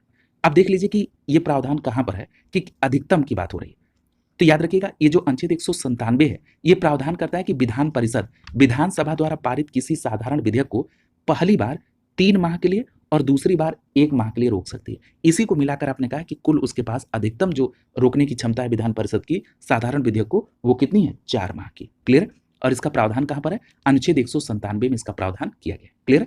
और अनुच्छेद 197 कहता है कि धन विधेयक से भिन्न विधेयक को विधान परिषद के बारे में उसकी क्या शक्ति है। क्लियर? तो इसी में आपने देखा कि यहां पर कहा गया कि जो विधेयक है उसको पहली बार में 3 माह के लिए और दूसरी बार में 1 माह के लिए रोक सकती है, यानी अधिकतम 4 माह के लिए वो रोक सकती है। क्लियर? तो इस बात को बिल्कुल ध्यान में आप रखेंगे। अगला देखिए, अगला प्रश्न आपसे पूछा जा रहा है कि राज्य विधानमंडलों में निर्वाचन हेतु सिद्धांतों में सम्मिलित है। राज्य विधानमंडल में निर्वाचन के लिए इसमें देखिए सबसे पहला लिखा है कि ये वयस्क मताधिकार पर केंद्रित होंगे। तो ये बात स्पष्ट है कि वयस्क मताधिकार पर केंद्रित होंगे, क्योंकि मैंने आपको स्पष्ट बताया कि अनुच्छेद 326, तुरंत अनुच्छेद रिकॉल करिए, अनुच्छेद 326 के संदर्भ में मैंने आपसे कहा था कि ये वयस्क मताधिकार पर आधारित है और इसमें जो मतदान की आयु है वो 21 से घटाकर 18 वर्ष कर दी गई है। और मैंने आपसे उस समय संविधान संशोधन भी बताया था। वो संविधान संशोधन कौन सा है? तो आपको याद होगा, 61वां संविधान संशोधन इस बात का प्रावधान करता है। 61वां संविधान संशोधन 1989, जिसमें 21 वर्ष से घटाकर मतदान की आयु 18 वर्ष कर दी गई थी। और अनुच्छेद 326 कहता है कि लोकसभा तथा राज्यों की विधानसभा के लिए निर्वाचनों का वयस्क मताधिकार आधार होगा। क्लियर? यानी लोकसभा हो या राज्यों की विधानसभा, इसके लिए निर्वाचन के लिए वयस्क मताधिकार के आधार पर निर्वाचन होगा। क्लियर? और उसमें उम्र 61वें संविधान संशोधन 1989 के जरिए 21 से 18 वर्ष कर दी गई। क्लियर? ये बात बिल्कुल स्पष्ट हो गई। कई बार मैंने रिपीट किया क्योंकि ये प्रश्न कई बार पूछा गया। अगला कह रहा है कि प्रत्येक क्षेत्रीय निर्वाचन क्षेत्र के लिए केवल एक निर्वाचन सूची होगी। ये भी बात सही है। याद रखेंगे, प्रत्येक क्षेत्रीय निर्वाचन क्षेत्र के लिए केवल एक निर्वाचन सूची होगी। अगला कह रहा है कि धर्म, प्रजाति, लिंग आदि के लिए निर्वाचक सूची बनाने में कोई स्थान नहीं होगा। तो ये भी बात सही है। अगला कह रहा है कि राजनीतिक दलों को अपने स्वयं के मानक स्थापित करने की स्वतंत्रता होगी। तो ये भी बात सही है। तो यहाँ पर आप देख रहे हैं कि चारों कथन बिल्कुल सही है। तो यहाँ पर आपका डी विकल्प आंसर हो जाएगा। क्लियर? तो ये बात स्पष्ट तौर पर आपको ध्यान में रखनी है। देखिए, भारत में प्रत्येक राज्य में एक विधानमंडल होगी। इसका निर्माण राज्यपाल और उस राज्य की विधानसभा और जहां पर विधान परिषद है वहां पर इन तीनों को मिलकर विधानमंडल का निर्माण होगा। और अनुच्छेद तो अब आपको बिल्कुल स्पष्ट है कि अनुच्छेद 168 के सब क्लॉज 1 में। क्लियर? याद रखिएगा, राज्य विधानमंडलों के निर्वाचन हेतु ये सभी सिद्धांत उसमें शामिल किए गए। अगला प्रश्न देखिए, पूछा जा रहा है कि दिल्ली की विधानसभा विभाजित है। तो याद रखिएगा, जो दिल्ली की विधानसभा है इसमें विभाजित का मतलब क्या है कि यहाँ पर विधानसभा की कुल सीटों की संख्या कितनी, ये पूछा जा रहा है। तो आपका जवाब क्या होगा? विकल्प डी 70। देखिए, प्रश्न को भी कितने अलग तरीके से पूछा गया। यहाँ पर दिल्ली की विधानसभा की सीटों की संख्या पूछा जाना था, तो वहां पर पूछा जा रहा है कि दिल्ली की विधानसभा विभाजित कितने भागों में। तो यहाँ पर आपको ध्यान रखना है 70, यानी दिल्ली विधानसभा की कुल सीटों की संख्या 70 है। क्लियर? और देखिए, यहाँ पर आम आदमी पार्टी से मुख्यमंत्री अरविंद केजरीवाल हैं और इनको 70 में 67 सीटें मिली हैं। यहाँ पर एक बात और याद रखिएगा, अगर दिल्ली की विधानसभा की बात हो रही है तो जरा मैं इसकी लोकसभा और राज्यसभा की सीटों को भी याद दिला दूं कि लोकसभा की दिल्ली में 7 सीटें, और अभी आपने देखा कि 18वीं लोकसभा के चुनाव में दिल्ली की 7 लोकसभा सीट भारतीय जनता पार्टी ने जीती है। और याद रखिएगा कि जो दिल्ली में राज्यसभा की सीटों की संख्या वो कितनी है? 3। क्लियर? ये तीनों बातें आप ध्यान में रखेंगे कि 70 विधानसभा है, 7 लोकसभा सीट और 3 जो है राज्यसभा की सीटों की संख्या है। क्लियर? ये बात स्पष्ट याद रखेंगे। अगला देखिए, अगला प्रश्न पूछा जा रहा है कि भारतीय संविधान के अनुच्छेद 162 में शीर्षक के संदर्भ में निम्नलिखित में से कौन सा सही है। यानी आपसे पूछा जा रहा है कि अनुच्छेद 162 में क्या कहा गया। तो स्पष्ट याद रखिएगा, ये जो अनुच्छेद 162 है, ये राज्य की कार्यपालिका शक्ति के विस्तार के संदर्भ में कहा गया। क्लियर? तो यहाँ पर आपका क्या होगा, डी विकल्प से हो जाएगा, राज्य की कार्यपालिका शक्ति के विस्तार के संदर्भ में अनुच्छेद 162 में कहा गया। स्पष्ट आपको ध्यान में रखना होगा। आगे देखिए, भारतीय संविधान का जो अनुच्छेद 162 है, ये राज्य की कार्यपालिका शक्ति का विस्तार उन विषयों पर होगा जिसके संदर्भ में उस राज्य के विधानमंडल को विधि बनाने की शक्ति है। क्लियर? तो ये बात ध्यान में रखेंगे। अगला देखिए, अगला जो टॉपिक शुरू हो रहा है, ये हो रहा है मुख्यमंत्री और मंत्रिपरिषद, chief minister and council of ministers. इसमें जो सबसे पहला प्रश्न है, ये कथन और कारण से संबंधित प्रश्न है। कथन में कहा जा रहा है कि राज्य में मंत्रिपरिषद प्रायः एक बहुस्तरीय संरचना है। मंत्रिपरिषद एक बहुस्तरीय संरचना है, ये बात बिल्कुल सही है। अब बहुस्तरीय का मतलब क्या हो गया, क्योंकि इसमें कैबिनेट मिनिस्टर होंगे, राज्य मंत्री होंगे, राज्य मंत्री स्वतंत्र प्रभार होंगे, उप मंत्री होंगे। क्लियर? यानी ये बहुस्तरीय व्यवस्था है। क्लियर? कारण में लिख रहा है कि कैबिनेट में मंत्रिपरिषद के सभी सदस्य सम्मिलित होंगे, ये स्टेटमेंट गलत है। कैबिनेट में केवल कैबिनेट स्तर के मंत्री शामिल होंगे। क्लियर? तो यहाँ पर आप देख रहे हैं कि कथन सही है लेकिन कारण गलत है, यानी ए सही है और आर गलत। यहाँ पर देखिए सी विकल्प से हो जाएगा, ए सही है और आर गलत है। क्लियर? तो यहाँ पर सी विकल्प आंसर होगा। तो देखिए ये बात तो स्पष्ट हो गई कि जो राज्य की मंत्रिपरिषद है, ये क्या है, एक बहुस्तरीय संरचना है। और मंत्रिपरिषद में देखेंगे तो मुख्य रूप से 3 श्रेणियां हैं मंत्रियों की। इसमें कैबिनेट मंत्री, राज्य मंत्री, इसी में राज्य मंत्री स्वतंत्र प्रभार और उप मंत्री। क्लियर है? और याद रखिएगा कि मंत्रिमंडल में केवल कैबिनेट मंत्री शामिल होते हैं और ये मंत्रिपरिषद का एक भाग है। क्लियर? तो ये बात आप स्पष्ट ध्यान में रखेंगे। अगला देखिए, अगला प्रश्न पूछा जा रहा है कि राज्यों में मुख्यमंत्री सहित मंत्रिपरिषद में मंत्रियों की न्यूनतम संख्या क्या हो सकती है। तो देखिए याद रखिएगा इस बात को कि जो न्यूनतम संख्या बात करें तो वो 12 हो सकती है। यहां पर बी विकल्प आपका आंसर हो जाएगा। क्लियर? तो ये भी बात आपको ध्यान में रखना होगा। देखिए राज्यों में मुख्यमंत्री समेत जो मंत्रियों की अधिकतम संख्या है, ये विधानसभा की कुल सदस्य संख्या का 15% से अधिक नहीं होगा। ये बात बिल्कुल स्पष्ट आपको ध्यान में रखना है कि 15% से अधिक मंत्री नहीं होंगे। क्लियर? ये बात। और अगर आपसे पूछा जाए कि ये किस अनुच्छेद में है, तो स्पष्ट याद रखिएगा इस बात का प्रावधान अनुच्छेद 164 में किया गया है। क्लियर? अनुच्छेद 164 और अनुच्छेद 164 का अगर सब क्लॉज पूछ लिया जाए तो याद रखिएगा अनुच्छेद 164 का, मैं लिख दे रहा हूं, अनुच्छेद 164 का सब क्लॉज 1 का क। क्लियर? ये बात बिल्कुल स्पष्ट याद रखेंगे कि अनुच्छेद 164 के सब क्लॉज 1 के क में इस बात की व्यवस्था की गई कि राज्य के जो मंत्रिपरिषद होंगे, इसमें मंत्रियों की कुल संख्या मुख्यमंत्री सहित विधानसभा के सदस्यों की कुल संख्या के 15% से अधिक नहीं होगी, लेकिन यह संख्या 12 से कम नहीं होगी। क्लियर? यही मूल प्रश्न आपसे पूछ लिया, किसमें कम से कम कितने सदस्य हो सकते हैं मंत्रिपरिषद में, तो याद रखेंगे कम से कम 12 सदस्य। क्लियर? तो ये बात स्पष्ट याद रखेंगे। और जैसे अभी आपने सेंट्रल में देखा था कि जो मंत्रिपरिषद थी वो सामूहिक रूप से लोकसभा के प्रति उत्तरदायी थी, ठीक इसी प्रकार अनुच्छेद 164 के सब क्लॉज 2 में कहा गया कि मंत्रिपरिषद राज्य की विधानसभा के प्रति उत्तरदायी होगी। क्लियर? तो ये बात स्पष्ट आप ध्यान में रखेंगे। अब यहां पर एक बात और आप ध्यान रखिए, एक संविधान संशोधन हुआ, वो है 91वां संविधान संशोधन 2003। और इस 91वें संविधान संशोधन 2003 के तहत इस बात को जोड़ा गया कि केंद्रीय मंत्रिपरिषद की कुल सदस्य संख्या का लोकसभा की कुल सदस्य संख्या का 15% निर्धारित किया गया है। यानी लोकसभा की कुल सदस्य संख्या का 15% से अधिक मंत्रिपरिषद में शामिल नहीं हो सकते। ये किसके तहत? 91वें संविधान संशोधन 2003 के तहत। क्लियर? ये बात स्पष्ट तौर पर आपको ध्यान में रखनी है। क्लियर? और अगर राज्यों की बात करें तो राज्यों के संदर्भ में मैंने आपको बता दिया अनुच्छेद 164 का सब क्लॉज 1 का क, जो कहता है कि अधिकतम संख्या उस राज्य की विधानसभा की कुल संख्या का 15% से अधिक नहीं होंगे और न्यूनतम जो संख्या वो 12 से कम नहीं होगी। किसकी? राज्य के मंत्रिपरिषद में मंत्रियों की कुल संख्या की। क्लियर? अगला देखिए, अगला प्रश्न पूछा जा रहा है कि निम्नलिखित में से जो कथन और कारण है इनकी सत्यता की जांच कीजिए। कथन में कहा है कि विधान परिषद की संरचना में निरंतरता का प्रावधान है। अब देखिए ये प्रश्न कितना महत्वपूर्ण है कि इसमें निरंतरता का मतलब क्या है।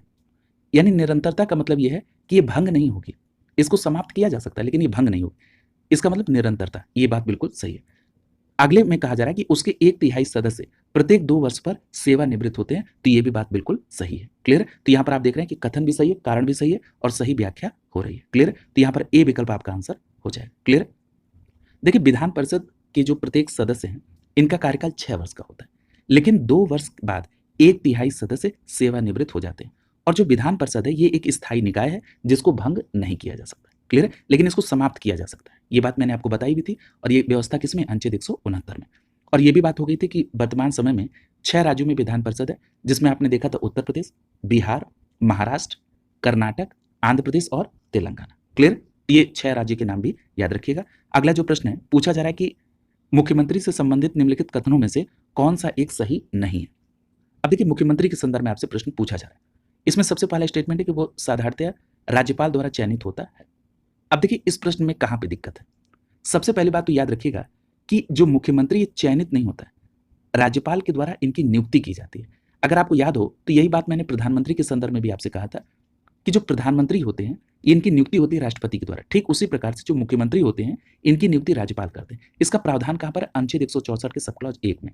अनुच्छेद 164 के सब क्लॉज 1 में इसकी व्यवस्था की गई और उसमें क्या कहा गया कि मुख्यमंत्री की नियुक्ति राज्यपाल करेंगे। क्लियर? यानी यहाँ पर चयनित शब्द से ये स्टेटमेंट सही नहीं है, तो यहाँ पर ए विकल्प आपका आंसर हो जाए। अब जो सही है जरा उनको भी देख लीजिए।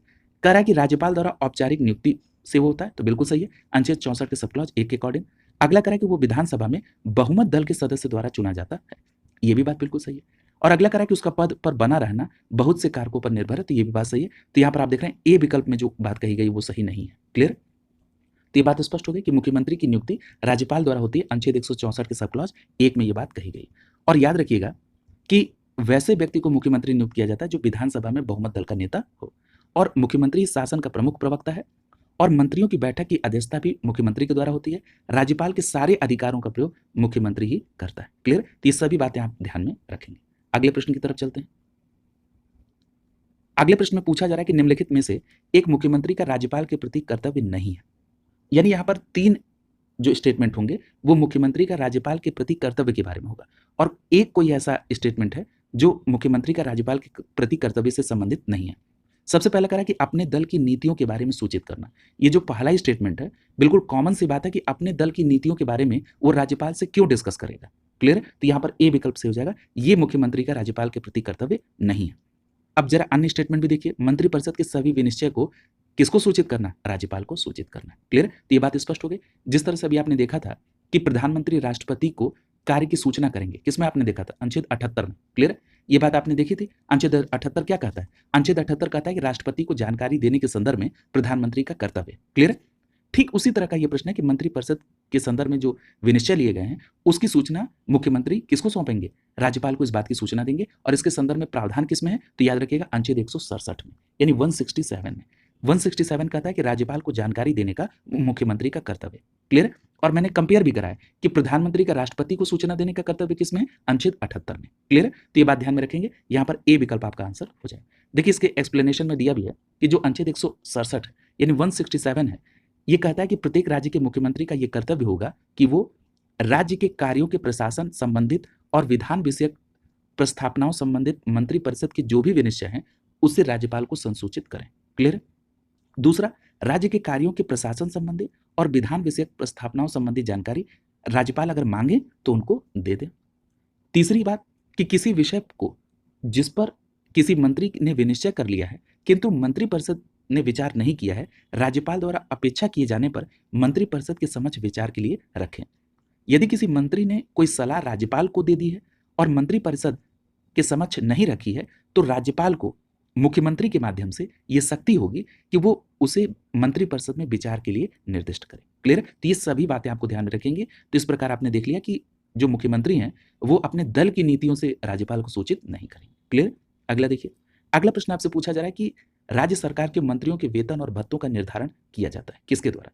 तो याद रखेंगे राज्य की विधानसभा के द्वारा। डी विकल्प से हो जाएगा कि राज्य के जो मंत्री उनके वेतन भत्ते का निर्धारण राज्य की विधानसभा के द्वारा किया जाता है। डी विकल्प आपका आंसर हो जाएगा। राज्य की जो विधानसभा है इसके द्वारा बनाए गए वित्तीय अधिनियम के द्वारा राज्य सरकार के मंत्रियों के वेतन भत्ते का निर्धारण किया जाता है, क्योंकि वित्त से संबंधित कोई विधेयक केवल विधानसभा में ही पेश किए जाते हैं। क्लियर? धन विधेयक पर उसे अनन्य अधिकार प्राप्त है। अगला देखिए, अगला प्रश्न आपसे पूछा जा रहा है कि निम्नलिखित में से कौन उत्तर प्रदेश की पहली महिला मुख्यमंत्री थी? पहली महिला मुख्यमंत्री की बात करें तो यहाँ पर आपका बी विकल्प से हो जाएगा। उत्तर प्रदेश की पहली महिला मुख्यमंत्री का नाम है सुचेता कृपलानी। क्लियर? तो यहाँ पर आपका बी विकल्प सही हो जाएगा। और अगर हम सुचेता कृपलानी के कार्यकाल की बात कर लें तो इनका कार्यकाल 2 अक्टूबर 1963 से 13 मार्च 1967 तक था, और ये उत्तर प्रदेश की पहली महिला मुख्यमंत्री नाम है सुचेता कृपलानी। क्लियर? ये बात स्पष्ट तौर पर आपको ध्यान में रखना है। अगला टॉपिक है कुछ राज्यों हेतु विशिष्ट उपबंध अर्थात special provisions of some states. देखिए यहाँ पर एक बात ध्यान रखिएगा कि जो कुछ राज्यों को विशिष्ट उपबंध हैं ये भारतीय संविधान के भाग 21 में है। किसमें है? भाग 21 में। ये बात स्पष्ट याद रखेंगे। और भाग 21 कहता है अस्थायी, संक्रमणकालीन और विशेष उपबंध। क्लियर? इसके अंतर्गत जो सबसे पहला प्रश्न है कि जम्मू कश्मीर राज्य के जो मुख्यमंत्री हैं इनकी कार्य अवधि होती है। देखिए, जब ये प्रश्न पूछा गया था, उस समय जम्मू कश्मीर को स्पेशल स्टेटस था और उस समय मुख्यमंत्री की जो कार्यावधि थी, वो 6 वर्ष की होती थी। क्लियर है? लेकिन जब इसको केंद्र शासित प्रदेश बना दिया गया, तो इसकी स्थिति दिल्ली और पुडुचेरी जैसी हो गई, तब आपका आंसर हो जाएगा विकल्प बी 5 वर्ष का। क्लियर है? तो यहाँ पर आपका आंसर हो जाएगा बी विकल्प। क्यों? क्योंकि आप वर्तमान स्थिति के अकॉर्डिंग इसका आंसर करेंगे, लेकिन ये बात ध्यान रखिएगा कि पहले जम्मू कश्मीर के मुख्यमंत्री की जो कार्यावधि थी, वो कितनी थी? 6 वर्ष थी। क्लियर है? याद रखिएगा, देखिए यहाँ पर मेंशन भी है कि प्रश्नकाल के समय में जम्मू कश्मीर के मुख्यमंत्री की कार्यकाल जो थी वो 6 वर्ष की थी, क्योंकि भारतीय संविधान में जो भाग 21 है, इसके तहत अनुच्छेद 370 में जम्मू कश्मीर को विशेष राज्य का दर्जा था और यहाँ पर संविधान 1957 में लागू हुआ।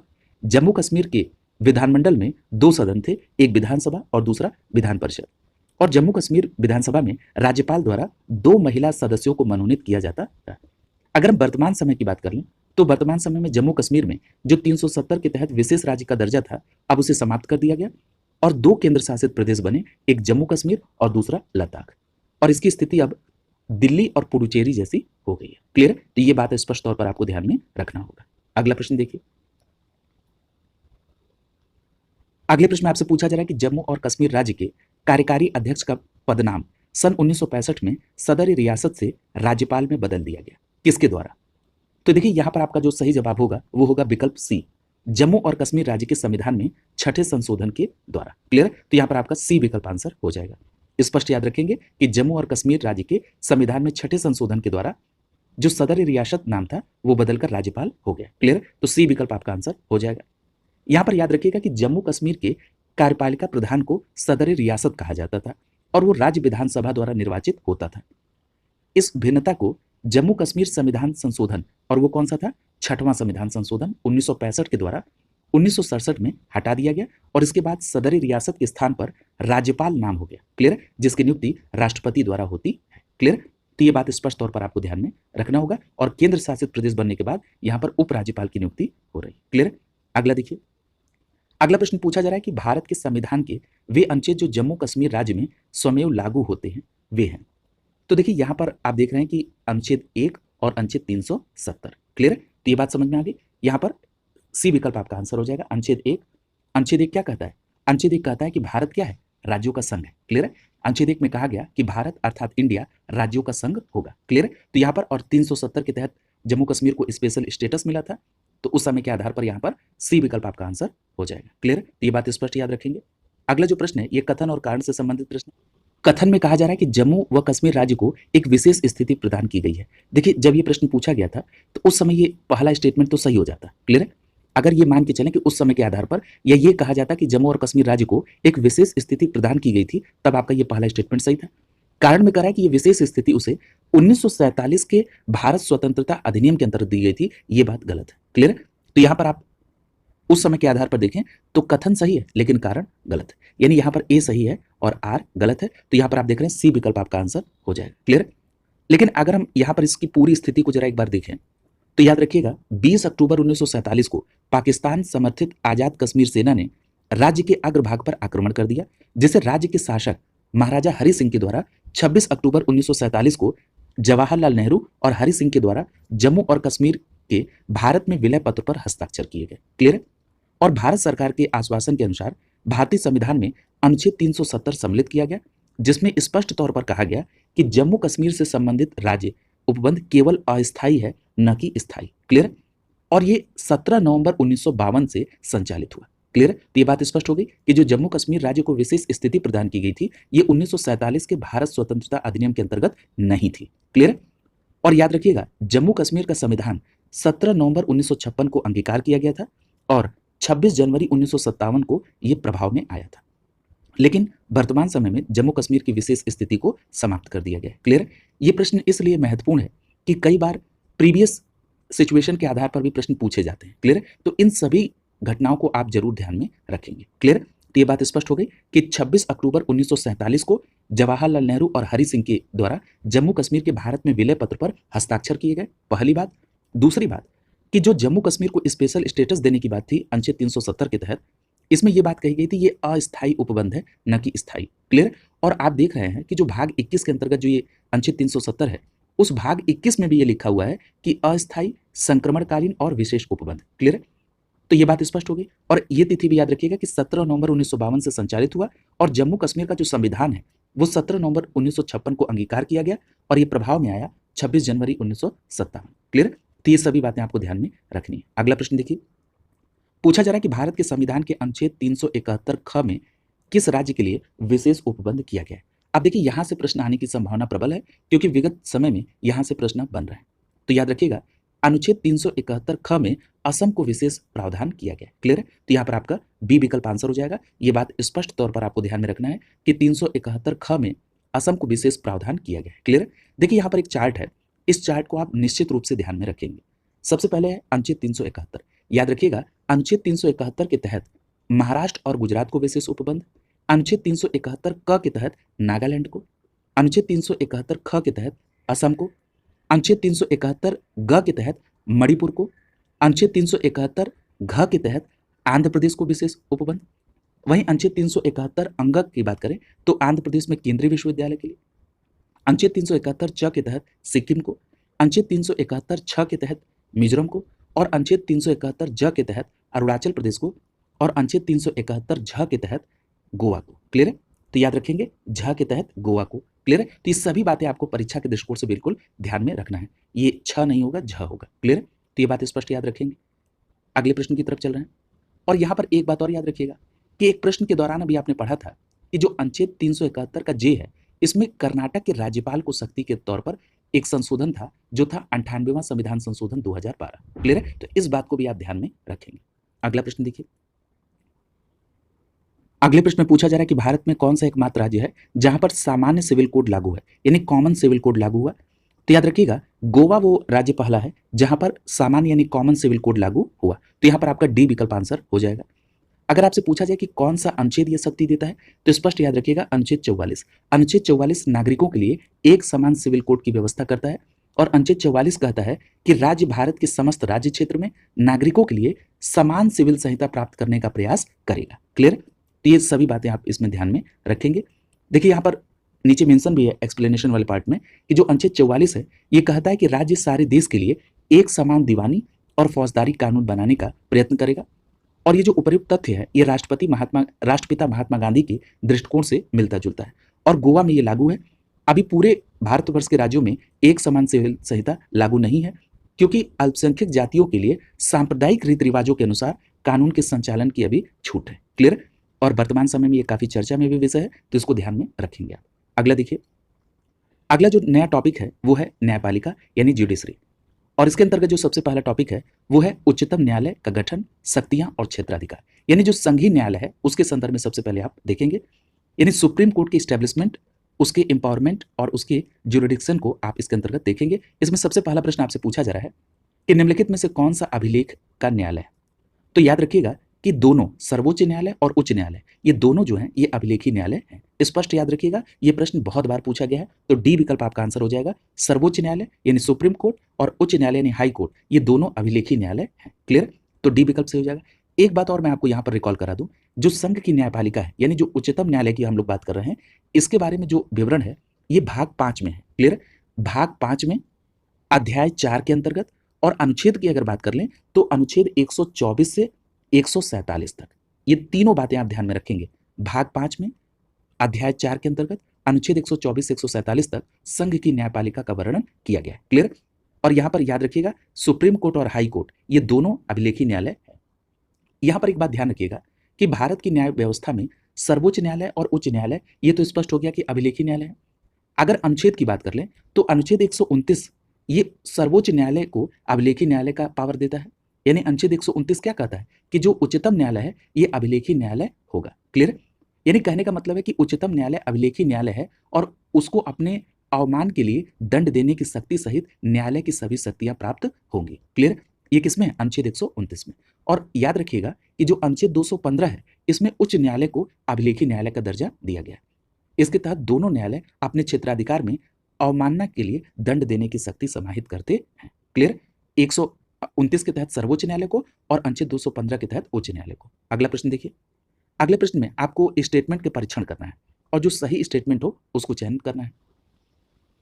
इसमें जो सबसे पहला स्टेटमेंट है कि उच्च न्यायालय के न्यायाधीश अपने पद पर 62 वर्ष की आयु तक आसीन रहते हैं, ये स्टेटमेंट बिल्कुल सही है। याद रखिएगा, हाई कोर्ट के जो न्यायाधीश होते हैं ये 62 वर्ष की आयु तक पद पर रहते हैं। अगला स्टेटमेंट करा है कि जिस राजनीतिक दल को 4 या 4 से अधिक राज्यों में मान्यता प्राप्त है तो वो राष्ट्रीय स्तर का दल होता है। कहने का मतलब है यदि किसी दल को 4 या 4 से अधिक राज्यों में क्षेत्रीय दल का मान्यता है तो अब वो राष्ट्रीय दल बनने के लिए योग्य है। क्लियर? तो यहाँ पर आपका दूसरा स्टेटमेंट भी सही हो गया।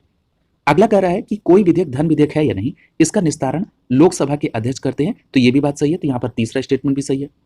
चौथे स्टेटमेंट में कहा जा रहा है कि संज्ञेय अपराध वो होता है जिसमें बिना वारंट गिरफ्तारी की जा सकती है। क्लियर? तो यहाँ पर चौथा स्टेटमेंट भी सही है। तो इस प्रश्न में चारों स्टेटमेंट बिल्कुल सही है। क्लियर? तो यहाँ पर आप देखेंगे सही जवाब क्या हो जाएगा, विकल्प डी सही हो जाएगा। चारों स्टेटमेंट यहाँ पर सही है। अब देखिए यहाँ पर सबसे पहले हम लोग उच्च न्यायालय के न्यायाधीश और वहां के मुख्य न्यायाधीश की नियुक्ति के संदर्भ में बात करते हैं। याद रखिएगा, उच्च न्यायालय के मुख्य न्यायाधीश की नियुक्ति यानी जो हाईकोर्ट के मुख्य न्यायाधीश की नियुक्ति की अगर हम बात करें तो यहाँ पर उच्चतम न्यायालय के मुख्य न्यायाधीश और राज्य के राज्यपाल के से परामर्श करके राष्ट्रपति नियुक्ति करते हैं। क्लियर? और अगर अन्य न्यायाधीश की नियुक्ति की बात करें तो उस वक्त वह उक्त व्यक्तियों के अतिरिक्त उच्च न्यायालय के मुख्य न्यायाधीश से भी परामर्श कर सकते हैं। क्लियर? तो स्पष्ट हो गया कि अगर मुख्य न्यायाधीश की नियुक्ति करना है तो राष्ट्रपति महोदय उच्चतम न्यायालय के जो सर्वोच्च न्यायालय है उसके मुख्य न्यायाधीश और राज्य के राज्यपाल से परामर्श कर लेते हैं और नियुक्ति करते हैं। और अगर किसी राज्य के न्यायाधीश की नियुक्ति करना है तो वो इन लोगों के अलावा उस राज्य के जो मुख्य न्यायाधीश हैं न्यायालय के, उनसे भी परामर्श कर सकते हैं। स्पष्ट हो गया? याद रखिएगा, ये जो उच्च न्यायालय के न्यायाधीश हैं ये अपने पदों पर 62 वर्ष तक आसीन रह सकते हैं। और राष्ट्रीय दल की अगर बात करें तो राष्ट्रीय दल की जो बात है कि जिन राजनीतिक दलों को 4 या 4 से अधिक राज्यों में मान्यता प्राप्त है उनको राष्ट्रीय दल का दर्जा मिल जाता है। और कोई विधेयक धन विधेयक है या नहीं, इसका निस्तारण लोकसभा अध्यक्ष करते हैं। और धन विधेयक केवल लोकसभा में ही पूरा स्थापित किया जा सकता है, राज्यसभा में नहीं। क्लियर? अगला प्रश्न देखिए। अगला प्रश्न पूछा जा रहा है कि कार्यकारी न्यायाधीशों की नियुक्ति की जाती है। तो यहाँ पर स्पष्ट याद रखिएगा कि जो कार्यकारी न्यायाधीशों की नियुक्ति है ये उच्च न्यायालय में की जाती है। सी विकल्प आपका आंसर हो जाएगा। क्लियर? तो यहाँ पर सी विकल्प आपका आंसर होगा। देखिए, इसके संदर्भ में 2 अनुच्छेद आपको ध्यान में रखने हैं। सबसे पहला है अनुच्छेद 223 और दूसरा है अनुच्छेद 224। ये जो अनुच्छेद 223 है ये कार्यकारी मुख्य न्यायाधीश की और अनुच्छेद 224 अपर और कार्यकारी न्यायाधीशों की नियुक्ति का प्रावधान करता है। कहा गया कि राष्ट्रपति किसी उच्च न्यायालय के न्यायाधीश को उस उच्च न्यायालय के कार्यकारी मुख्य न्यायाधीश के तौर पर नियुक्त कर सकते हैं। क्लियर? और जब उच्च न्यायालय के मुख्य न्यायाधीश का पद रिक्त हो या उच्च न्यायालय के जो मुख्य न्यायाधीश है वो अस्थायी तौर पर अनुपस्थित हो या मुख्य न्यायाधीश अपने कार्य निर्वहन में अक्षम हो, ऐसी तीनों कंडीशन में राष्ट्रपति चाहे तो उच्च न्यायालय के न्यायाधीश को उस उच्च न्यायालय के कार्यकारी मुख्य न्यायाधीश के तौर पर नियुक्त कर सकते हैं। क्लियर? तो ये बात स्पष्ट याद रखिएगा। अगर बात कर लें अपर और कार्यकारी न्यायाधीश की तो याद रखिएगा, राष्ट्रपति निम्न परिस्थितियों में योग्य व्यक्ति को उच्च न्यायालय के अतिरिक्त न्यायाधीश के तौर पर अस्थायी रूप से नियुक्त कर सकते हैं जिसकी अवधि 2 वर्ष से अधिक नहीं होगी। क्लियर?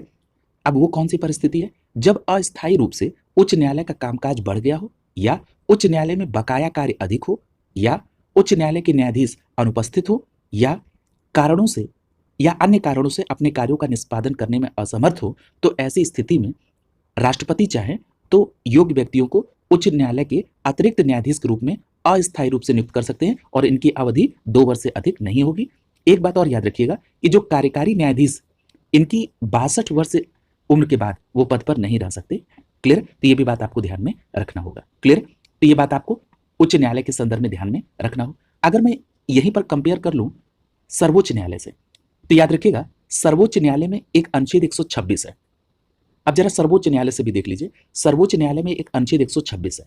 ये अनुच्छेद 126 कार्यकारी मुख्य न्यायमूर्ति की नियुक्ति का प्रावधान करता है और अनुच्छेद 126 में कहा गया कि मुख्य न्यायमूर्ति के पद रिक्त होने, अनुपस्थित होने या असमर्थता के आधार पर राष्ट्रपति किसी अन्य न्यायाधीश को कार्यकारी मुख्य न्यायमूर्ति नियुक्त कर सकते हैं। किसके तहत? अनुच्छेद 126 के तहत। क्लियर? और एक अनुच्छेद और याद रखिएगा, अनुच्छेद 127। अनुच्छेद 127 में कहा गया कि तदर्थ न्यायाधीशों की नियुक्ति और तदर्थ न्यायाधीशों की नियुक्ति अनुच्छेद 127 के तहत होगी। क्लियर? ये दोनों बातें आप ध्यान में रखेंगे सुप्रीम कोर्ट के संदर्भ में। क्लियर? लेकिन आपसे प्रश्न में क्या पूछा गया था? प्रश्न में पूछा गया था कार्यकारी न्यायाधीश। अगर कार्यकारी मुख्य न्यायमूर्ति पूछता तब आप सुप्रीम कोर्ट भी लेते, लेकिन आपसे पूछा गया कार्यकारी न्यायाधीश, तो यहां पर आपने उच्च न्यायालय को यानी सी विकल्प को सही किया। क्लियर? ये बात स्पष्ट हो गई। ये सभी अनुच्छेद आपको कंपेयर करके ध्यान में रखने हैं, यहां से प्रश्न बनते हैं। अगला जो प्रश्न है ये कथन और कारण से संबंधित प्रश्न है।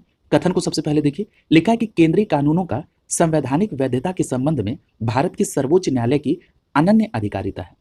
अब देखिए ये स्टेटमेंट बिल्कुल सही है कि केंद्रीय कानूनों का संवैधानिक वैधता के संदर्भ में जो भारत के सर्वोच्च न्यायालय यानी सुप्रीम कोर्ट है, इसको अनन्य अधिकार है। कारण में कह रहा है कि सर्वोच्च न्यायालय भारतीय संविधान का संरक्षक है, यानी यहां पर यह भी बात बिल्कुल सही है कि चूंकि सर्वोच्च न्यायालय यानी माननीय सुप्रीम कोर्ट संविधान के कस्टोडियन है, इसीलिए वो केंद्रीय कानूनों की संवैधानिक वैधता के संदर्भ में उनके पास अनन्य अधिकारिता है। क्लियर, यानी उनके पास स्पेशल पावर है।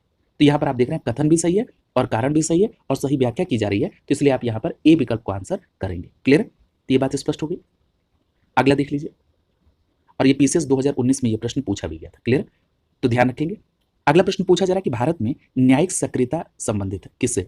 तो देखिए न्यायिक सक्रियता का मतलब क्या है, ये जनहित याचिका से संबंधित है। क्लियर, ये बात स्पष्ट तौर पर याद रखिएगा कि न्यायिक सक्रियता जनहित याचिका से संबंधित है, तो डी विकल्प आपका आंसर हो जाएगा। क्लियर, देखिए ये प्रश्न कितनी बार रिपीट किया गया है, अब जरा इसको समझ लीजिए कि भारत में जो न्यायिक सक्रियता है इसका संबंध किससे है? जनहित याचिका से।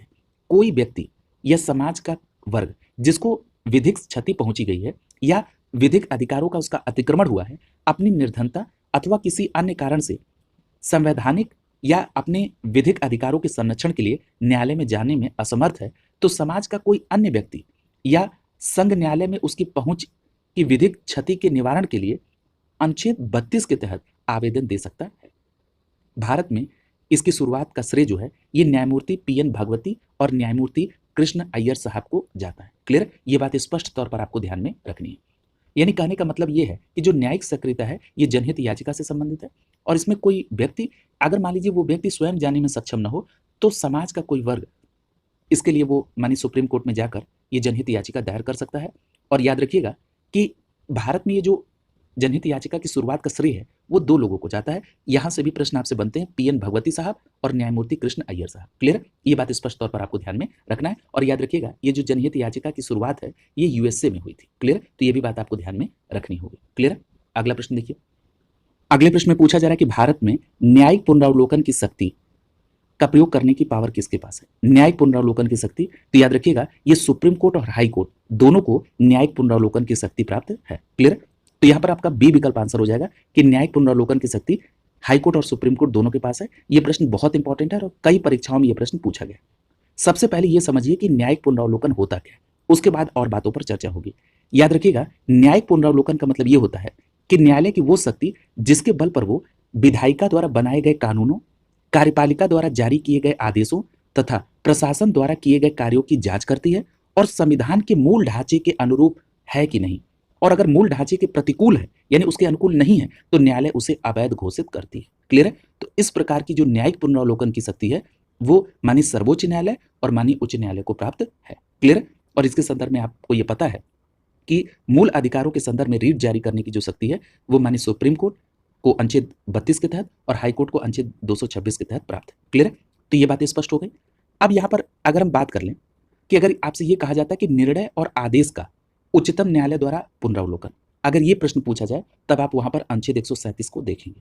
भारतीय संविधान का जो अनुच्छेद 137 है वो कहता है कि सर्वोच्च न्यायालय अपने दिए गए निर्णय या आदेशों का पुनरावलोकन कर सकती है, और उच्चतम न्यायालय का यह अधिकार संसद द्वारा बनाई गई विधि या अनुच्छेद 145 के तहत बनाए गए नियमों के अधीन होगी। क्लियर, और इसी प्रकार उच्च न्यायालय को भी न्यायिक पुनरावलोकन की शक्ति प्राप्त होगी। क्लियर, तो ये सभी बातें आपको ध्यान में रखनी है। क्लियर, तो ये बात स्पष्ट हो गई। अगला प्रश्न देखिए। अब देखिए अगले प्रश्न में यहां पर देखिए स्पष्ट लिखा हुआ है कि उच्चतम न्यायालय द्वारा सुनाए गए निर्णय या दिए गए आदेश के पुनरावलोकन के संदर्भ में कौन सा कथन सही है।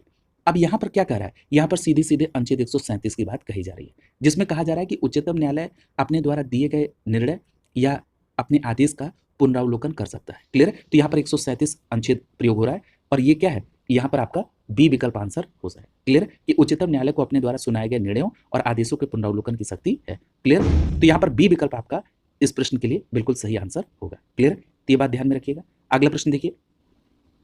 अगले प्रश्न में पूछा जा रहा है कि जो भारत का संघीय न्यायालय है वो निम्नलिखित में से किस वर्ष में स्थापित किया गया था। अब यहाँ पर एक बात ध्यान रखिएगा, अगर आपने इस प्रश्न को पढ़ने में थोड़ी सी भी लापरवाही की तो ये प्रश्न गलत हो सकता है। आपसे पूछा जा रहा है कि किस वर्ष स्थापित किया गया था, तो यहाँ पर आपका जवाब होगा विकल्प बी 1937 में। और अगर पूछा जाता है कि किस अधिनियम के द्वारा स्थापित किया गया था, तब आपका जवाब होता भारत सरकार अधिनियम 1935 के अंतर्गत। क्लियर, और स्थापना कब हुई थी? तो याद रखेंगे 1 अक्टूबर 1937 को। क्लियर है? तो यहाँ पर आपका बी विकल्प आंसर हो जाएगा। ये बात स्पष्ट याद रखेंगे कि भारत सरकार अधिनियम 1935 के अंतर्गत भारत में संघीय न्यायालय की स्थापना दिल्ली में 1 अक्टूबर 1937 को हुई, जिसमें एक मुख्य न्यायाधीश और 6 अन्य न्यायाधीश शामिल थे। क्लियर? और इसमें नियुक्ति सम्राट के द्वारा की जाती थी। इसे प्रारंभिक अपीली एवं परामर्शदात्री क्षेत्राधिकार प्राप्त था और इसके जो पहले मुख्य न्यायाधीश थे उनका नाम क्या था? तो ये भी प्रश्न आपसे पूछा जाता है, तो याद रखेंगे सर मॉरिस गिवेयर। क्लियर है? तो याद रखेंगे जो संघीय न्यायालय 1 अक्टूबर 1937 को बना उसके पहले मुख्य न्यायाधीश का नाम सर मॉरिस गिवेयर था। क्लियर है? अगला प्रश्न देख लीजिए। अगले प्रश्न में आपसे पूछा जा रहा है कि मंत्रिमंडल के फरवरी 2008 में किए गए एक निर्णय के अनुसार सरकार उच्चतम न्यायालय में जजों की संख्या में वृद्धि करेगी। इस निर्णय के अंतर्गत भारत के मुख्य न्यायाधीश को छोड़कर उच्चतम न्यायालय में जजों की संख्या कितनी है? क्लियर? तो देखिए ये बात याद रखिएगा कि वर्तमान समय में मुख्य न्यायाधीश को लेकर जजों की कुल संख्या सर्वोच्च न्यायालय में 34 है। क्लियर? तो अगर मैं यहाँ पर कहा जा रहा है कि मुख्य न्यायाधीश को छोड़कर, तो यहाँ पर उच्चतम न्यायालय में जजों की संख्या वर्तमान समय में 33 है। क्लियर? तो ये यहाँ पर कोई विकल्प नहीं है, तो याद रखेंगे वर्तमान समय में यहाँ पर 33 संख्या है। क्लियर? मुख्य न्यायाधीश को छोड़कर, और अगर हम सर्वोच्च न्यायालय में मुख्य न्यायाधीश को भी शामिल कर लें तो टोटल संख्या 34 हो जाती है। क्लियर? यहाँ पर एक बात ध्यान रखिएगा कि भारतीय संविधान के अनुच्छेद 124 के सब क्लॉज 1 के तहत भारत के सर्वोच्च न्यायालय में न्यायाधीशों की संख्या में वृद्धि की शक्ति संसद में निहित है। क्लियर? तो ये बात स्पष्ट याद रखेंगे। जब बात हो चुकी है अनुच्छेद 124 की, तो ये बात बिल्कुल स्पष्ट तौर पर अपने ध्यान में रखिएगा कि जो अनुच्छेद 124 है ये उच्चतम न्यायालय की स्थापना और गठन से संबंधित है। क्लियर है? अगर आपसे पूछा जाए कि उच्चतम न्यायालय यानी सुप्रीम कोर्ट की स्थापना और गठन का प्रावधान, तो आप सीधे जवाब देंगे अनुच्छेद 124। और इसी अनुच्छेद 124 के सब क्लॉज 1 में कहा गया कि भारत में एक उच्चतम न्यायालय होगा जिसमें एक मुख्य न्यायाधीश और संसद द्वारा निर्धारित संख्या में अन्य न्यायाधीश होंगे। क्लियर? तो ये बात स्पष्ट तौर पर आपको ध्यान में रखना है। और वर्तमान समय में मुख्य न्यायाधीश को शामिल करते हुए सर्वोच्च न्यायालय में जो कुल न्यायाधीशों की संख्या है वो है 34। क्लियर? अगला प्रश्न देखिए। अगले प्रश्न में पूछा जा रहा है कि भारत के सर्वोच्च न्यायालय के कार्यवाहक मुख्य न्यायाधीश की नियुक्ति कौन करता है? अब देखिए, एक प्रश्न के दौरान मैंने इस पर चर्चा कर दी थी और मैंने आपसे कहा था कि जो कार्यकारी मुख्य न्यायमूर्ति की नियुक्ति है उसका प्रावधान किसमें है? तो आपसे मैंने कहा था अनुच्छेद 126 में। क्लियर? ये तो स्पष्ट याद होगा आपको। और मैंने अनुच्छेद 126 को एक्सप्लेन करते हुए कहा था कि मुख्य न्यायमूर्ति के पद रिक्त होने या अनुपस्थित होने या उनकी असमर्थता के आधार पर राष्ट्रपति किसी अन्य न्यायाधीश को कार्यकारी मुख्य न्यायमूर्ति के तौर पर नियुक्त कर सकते हैं। किसके द्वारा नियुक्ति होगी? राष्ट्रपति के द्वारा। तो यहाँ पर आपका सी विकल्प आंसर हो जाएगा। और किसके तहत? तो अनुच्छेद 126 के तहत। क्लियर? ये बात स्पष्ट याद रखेंगे कि जो कार्यवाहक मुख्य न्यायमूर्ति की नियुक्ति है ये राष्ट्रपति के द्वारा की जाएगी और किसके तहत? अनुच्छेद 126 के तहत। क्लियर? और किस कंडीशन में? जब भारत के मुख्य न्यायमूर्ति का पद रिक्त हो या जब मुख्य न्यायमूर्ति अनुपस्थित हो या अपने कर्तव्यों के पालन करने में वो असमर्थ हो, तो ऐसी सभी परिस्थितियों में उच्चतम न्यायालय के अन्य न्यायाधीशों में से किसी एक न्यायाधीश को राष्ट्रपति क्या करेंगे? मुख्य न्यायाधीश के तौर पर नियुक्त करेंगे, कार्यवाहक मुख्य न्यायाधीश। क्लियर? और कौन सा अनुच्छेद है? 126। तदर्थ न्यायाधीश की नियुक्ति पूछे तो अनुच्छेद 127। क्लियर? याद रखेंगे, यहां से प्रश्न बनता है। अगला प्रश्न देखिए।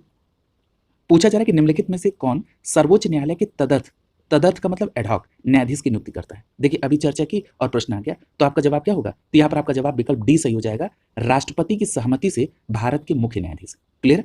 याद रखेंगे, सर्वोच्च न्यायालय के तदर्थ न्यायाधीशों की नियुक्ति यानी सर्वोच्च न्यायालय के जो एडहॉक पर न्यायाधीश है उनकी नियुक्ति कौन करेंगे? राष्ट्रपति की सहमति पर भारत के मुख्य न्यायाधीश। क्लियर? तो यहाँ पर आपका डी विकल्प सही हो जाएगा। और किस अनुच्छेद की पावर से? तो याद रखेंगे अनुच्छेद 127 के तहत। अनुच्छेद 127 इस बात का प्रावधान करता है कि यदि किसी समय उच्चतम न्यायालय के सत्र को आयोजित करने या उसको चालू रखने में उस न्यायालय के न्यायाधीशों की गणपूर्ति प्राप्त नहीं हो, तो ऐसी कंडीशन में जो भारत के मुख्य न्यायमूर्ति हैं वो राष्ट्रपति की पूर्व सहमति से या संबंधित उच्च न्यायालय के मुख्य न्यायमूर्ति से परामर्श करके वो उच्चतम न्यायालय का न्यायाधीश नियुक्त होने की योग्यता रखने वाले उच्च न्यायालय के न्यायाधीश को एज ए तदर्थ न्यायाधीश के तौर पर उपस्थित रहने का अनुरोध कर सकते हैं। ये किसमें है? अनुच्छेद 127। क्लियर? तो ये बात स्पष्ट तौर पर याद रखेंगे। ठीक है? और इसमें बस इतनी बात ध्यान रखिएगा कि अनुच्छेद 127 के तहत न्यायालय की कार्रवाई के लिए जब न्यायाधीशों की गणपूर्ति पर्याप्त नहीं होती है तो जो भारत के मुख्य न्यायमूर्ति हैं वो राष्ट्रपति की पूर्व सहमति से तदर्थ न्यायाधीशों की नियुक्ति करते, किसमें? अनुच्छेद 127। क्लियर है? और अनुच्छेद 126 में भी आपने पढ़ा कि कार्यकारी मुख्य न्यायमूर्ति, और ये नियुक्ति किसके द्वारा की जाती है? राष्ट्रपति के द्वारा। अगला देखिए। अगले प्रश्न में पूछा जा रहा है कि संविधान के किस अनुच्छेद के अंतर्गत सर्वोच्च न्यायालय में तदर्थ न्यायाधीशों की नियुक्ति की व्यवस्था की गई है? अब आप बिना ऑप्शन दिए आंसर दीजिए। तो यहाँ पर आप सीधे सीधे कहेंगे कि जब आप हमसे पूछ रहे हैं तदर्थ न्यायाधीश सर्वोच्च न्यायालय में, तो अनुच्छेद 127। तदर्थ न्यायाधीश का मतलब एडहॉक। तो यहाँ पर आप देख रहे हैं अनुच्छेद 127। अब आइए जरा विकल्प में देखते हैं। तो यहाँ पर देखिए डी विकल्प से हो जाएगा अनुच्छेद 127। अगला देखिए, अगले प्रश्न में पूछा जा रहा है कि यहाँ पर एक शपथ का प्रारूप दिया गया है। लिखा है कि मैं भारत के संविधान के प्रति सच्चा विश्वास और सच्ची निष्ठा रखूंगा, भारत की संप्रभुता और अखंडता को बनाए रखूंगा, अपने पद के कर्तव्यों का निर्वहन करूंगा और संविधान और कानून की रक्षा करूंगा। ये शपथ किसके द्वारा ली जाती है? तो याद रखेंगे इस प्रकार की शपथ कि संविधान और कानूनों की रक्षा करूंगा, तो यहाँ पर आपका बी विकल्प से हो जाएगा भारत के मुख्य न्यायाधीश। क्लियर है? तो यहाँ पर आपका बी विकल्प सही होगा, भारत के मुख्य न्यायाधीश के द्वारा इस प्रकार की शपथ का प्रावधान है। यहाँ पर बी विकल्प सही हो जाएगा। अब देखिए, याद रखिएगा, अगर बात कर लेते राष्ट्रपति के संदर्भ में पहले बता चुका हूं, यही उपराष्ट्रपति के संदर्भ में भी मैंने बताया और राज्यपाल के संदर्भ में, ये तीनों के शपथ का प्रारूप अलग से अनुच्छेद में उल्लिखित है। लेकिन यहाँ पर अगर बात करें भारत के मुख्य न्यायाधीश की शपथ की, तो याद रखिएगा ये भारतीय संविधान की तीसरी अनुसूची में है। यानी भारतीय संविधान की जो तीसरी अनुसूची है ये शपथ या प्रतिज्ञान से संदर्भित है, और तीसरी अनुसूची का जो प्रारूप 4 है ये उच्चतम न्यायालय के न्यायाधीशों, मुख्य न्यायाधीश सहित इनके द्वारा ली जाने वाली शपथ या किए जाने वाले प्रतिज्ञान से संबंधित है। क्लियर है? तो स्पष्ट एक बात और हो गई कि जो भारतीय सर्वोच्च न्यायालय है इसमें जो मुख्य न्यायाधीश है या यहाँ के न्यायाधीश हैं, इनके जो शपथ का प्रारूप या प्रतिज्ञान का प्रारूप है ये कहाँ पर है? ये भारतीय संविधान की तीसरी अनुसूची में वर्णित है। क्लियर? अब यहाँ पर एक बात और ध्यान रखिएगा कि जो भारतीय संविधान का अनुच्छेद 124 का सब क्लॉज 6 है, ये क्या कहता है कि उच्चतम न्यायालय का न्यायाधीश नियुक्त होने वाला प्रत्येक व्यक्ति राष्ट्रपति के समक्ष या उसके द्वारा नियुक्त किसी व्यक्ति के समक्ष शपथ या प्रतिज्ञान लेगा। क्लियर? यानी जो उच्चतम न्यायालय के जो न्यायाधीश हैं ये राष्ट्रपति या उनके द्वारा नियुक्त किसी व्यक्ति के समक्ष वो शपथ या प्रतिज्ञान लेंगे। ये किसमें है? अनुच्छेद 124 के सब क्लॉज 6। क्लियर? तो ये भी बात आप ध्यान में रखिएगा। अगला देखिए, अगला प्रश्न आपसे पूछा जा रहा है कि उच्चतम न्यायालय में संविधान के निर्वचन से संबंधित मामले की सुनवाई करने के लिए न्यायाधीशों की संख्या कम से कम कितनी होनी चाहिए? न्यायाधीशों की संख्या कम से कम कितनी? किस मैटर में? संविधान के निर्वचन से संबंधित। यानी कहने का मतलब ये है कि अगर कोई कॉन्स्टिट्यूशनल बेंच बन रही है, संवैधानिक पीठ का गठन हो रहा है जिसमें किसी संविधान के किसी प्रावधान को इलेबोरेट करना है, उसकी व्याख्या करनी है, उसको स्पष्टता करनी है, तो ऐसी कंडीशन में मिनिमम कितने न्यायाधीशों की पीठ बनेगी? तो याद रखिएगा मिनिमम 5 न्यायाधीशों की। क्लियर? तो याद रखेंगे कम से कम 5 न्यायाधीशों की संवैधानिक पीठ बनती है। क्लियर? तो यहाँ पर आपका डी विकल्प आंसर हो जाएगा। याद रखेंगे ये भी प्रश्न बहुत इंपॉर्टेंट है। और याद रखिएगा सर्वोच्च न्यायालय में संविधान के निर्वचन संबंधित मामलों की सुनवाई के लिए न्यायाधीशों की संख्या कम से कम 5 होनी चाहिए। ये उपबंध कहाँ पर है? तो याद रखिएगा संविधान के अनुच्छेद 145 के सब क्लॉज 3 में इस बात का उपबंध किया गया है। क्लियर? तो ये भी बात ध्यान रखेंगे, हो सकता है अगली बार आपसे अनुच्छेद ही पूछ लिया जाए। क्लियर? क्योंकि अनुच्छेद 145 जो है ये न्यायालय के नियम संबंधित है। क्लियर? और इसी अनुच्छेद 145 के सब क्लॉज 3 में कहा गया कि संविधान के निर्वचन के बारे में विधि के किसी भी महत्वपूर्ण प्रश्न की सुनवाई करने के लिए जो न्यायाधीशों की न्यूनतम संख्या है वो 5 होनी चाहिए। अगला देखिए, अगला प्रश्न आपसे पूछा जा रहा है कि उच्चतम न्यायालय मामलों की सुनवाई नई दिल्ली में करता है परंतु किसी अन्य स्थान पर सुनवाई कर सकता है। तो ये बात सही है, लेकिन उसमें राष्ट्रपति का अनुमोदन आवश्यक है। तो यहाँ पर आपका ए विकल्प आंसर हो जाएगा। क्लियर? तो ये बात स्पष्ट याद रखेंगे। अब सबसे पहली बात ध्यान रखिएगा कि अनुच्छेद देखिए, याद रखिएगा यहाँ पर उच्चतम न्यायालय के स्थान के संदर्भ में जो प्रावधान है वो अनुच्छेद 130 में स्पष्ट याद रखिएगा। मैं फिर से रिपीट कर रहा हूँ कि जो उच्चतम न्यायालय के स्थान का प्रावधान है ये कहाँ पर? अनुच्छेद 130 में। और अनुच्छेद 130 में कहा गया कि जो माननीय सर्वोच्च न्यायालय है ये दिल्ली में अथवा राष्ट्रपति के अनुमोदन से भारत के मुख्य न्यायमूर्ति द्वारा नियत स्थान पर होगा। क्लियर? तो यहाँ पर इस बात को ध्यान रखेंगे, ये अनुच्छेद 130 में वर्णित है। क्लियर? और याद रखिएगा अभी केवल 2 बार सर्वोच्च न्यायालय दिल्ली से बाहर अधिविष्ट हुआ है। पहली बार हैदराबाद में 1950 में और दूसरी बार श्रीनगर में 1954 में। ये भी बात आप ध्यान में रखिएगा कि पहली बार हैदराबाद में 1950 में और दूसरी बार श्रीनगर में 1954 में। अगला प्रश्न आपसे पूछा जा रहा है कि सर्वोच्च न्यायालय के न्यायाधीश अपना पद त्याग कर सकता है किसको पत्र लिखकर? तो याद रखिएगा अगर माननीय सर्वोच्च न्यायालय के न्यायाधीश को त्यागपत्र देना है तो ऐसी कंडीशन में वो राष्ट्रपति के नाम अपना त्यागपत्र देंगे, यानी वो राष्ट्रपति को अपना त्यागपत्र देंगे। क्लियर? याद रखिएगा यहाँ पर विकल्प ए में मुख्य न्यायाधीश लिखा है, यहाँ पर अगर आपको स्पष्टता नहीं होगी तो गलती हो सकती है। क्लियर? तो स्पष्ट याद रखिएगा कि अगर मान लीजिए सर्वोच्च न्यायालय के न्यायाधीश को पद त्याग करना हो तो किसको पत्र लिखेंगे? तो स्पष्ट याद रखेंगे राष्ट्रपति को। क्लियर? तो यहाँ पर आपका बी विकल्प आंसर हो जाएगा। स्पष्ट याद रखेंगे सर्वोच्च न्यायालय का न्यायाधीश अपना त्यागपत्र राष्ट्रपति को सौंपते हैं। क्लियर? अगला प्रश्न देख लीजिए।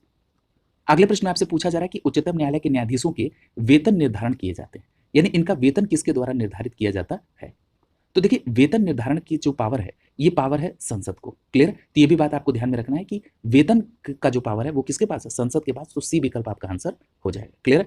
याद रखिएगा, उच्चतम न्यायालय के न्यायाधीशों को ऐसे वेतन का संदाय किया जाएगा जिसमें संसद विधि द्वारा विनिश्चय करे, और जब तक ऐसा विनिश्चय नहीं किया जाता है दूसरी सूची में निर्दिष्ट वेतन दिए जाएंगे। और ये किस में बात कही गई? ये अनुच्छेद 125 में कहा गया, और अनुच्छेद 125 न्यायाधीशों के वेतन के संदर्भ में प्रावधान करता है। क्लियर? तो ये बात स्पष्ट तौर पर आपको ध्यान में रखनी है। अगला देखिए, अगले प्रश्न में आपसे पूछा जा रहा है कि संविधान के निम्नलिखित अनुच्छेदों में से कौन सर्वोच्च न्यायालय द्वारा संविधान के अनुलंघनीय मौलिक ढांचे घोषित किए गए हैं? सबसे पहले तो इस प्रश्न का मतलब समझिए। आपसे ये पूछा जा रहा है कि यहाँ पर विकल्प में जो ये 4 अनुच्छेद दिए गए हैं इनमें से किन अनुच्छेद को मानी सर्वोच्च न्यायालय ने संविधान के अनुलंघनीय मौलिक ढांचे घोषित किए हैं?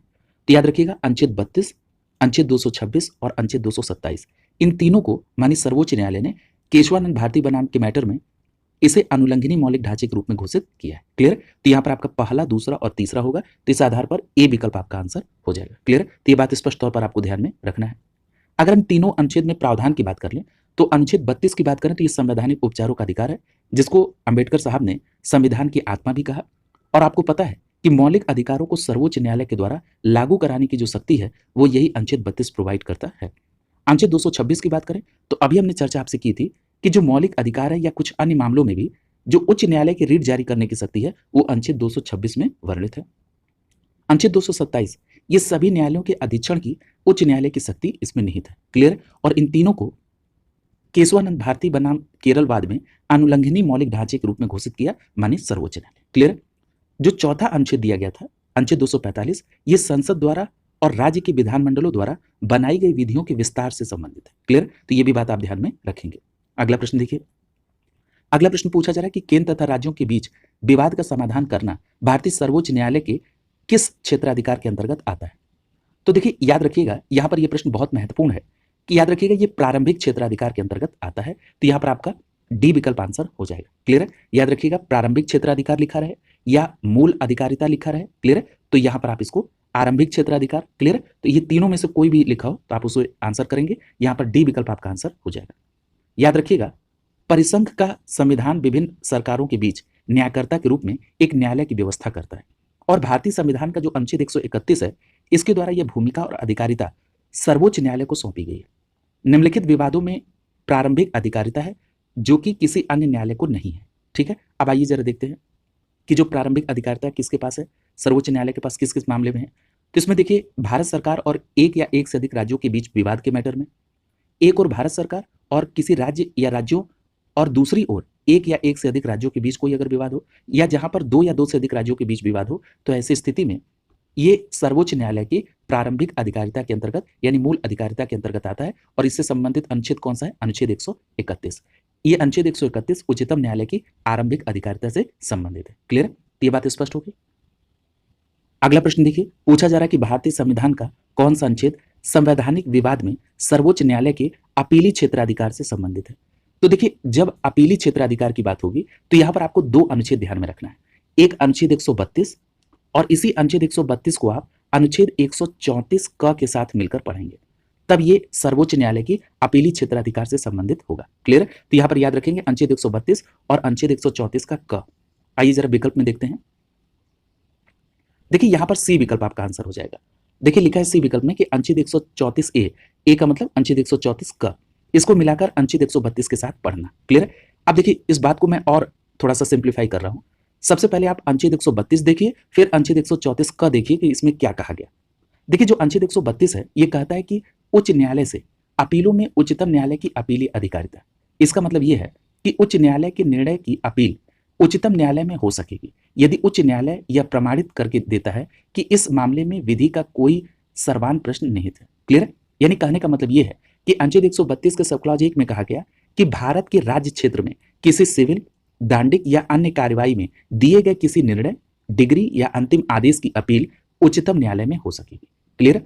और इसी के संदर्भ में जो अनुच्छेद 134 का क दिखा है या अनुच्छेद 134 का ए है, यह कहता है कि उच्चतम न्यायालय में अपील के लिए प्रमाण पत्र, यानी यहां पर उच्चतम न्यायालय में अपील के लिए उच्च न्यायालय को अपने निर्णय के विरुद्ध अपील के लिए प्रमाण पत्र देगा।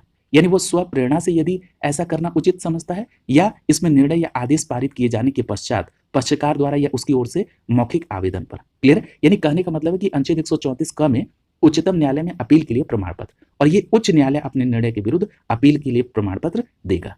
क्लियर? तो यहां पर आप देख रहे हैं कि सर्वोच्च न्यायालय की जो अपीली क्षेत्राधिकार है, इसके लिए आपको अनुच्छेद 132 और अनुच्छेद 134 क को एक साथ मिलाकर पढ़ना होगा।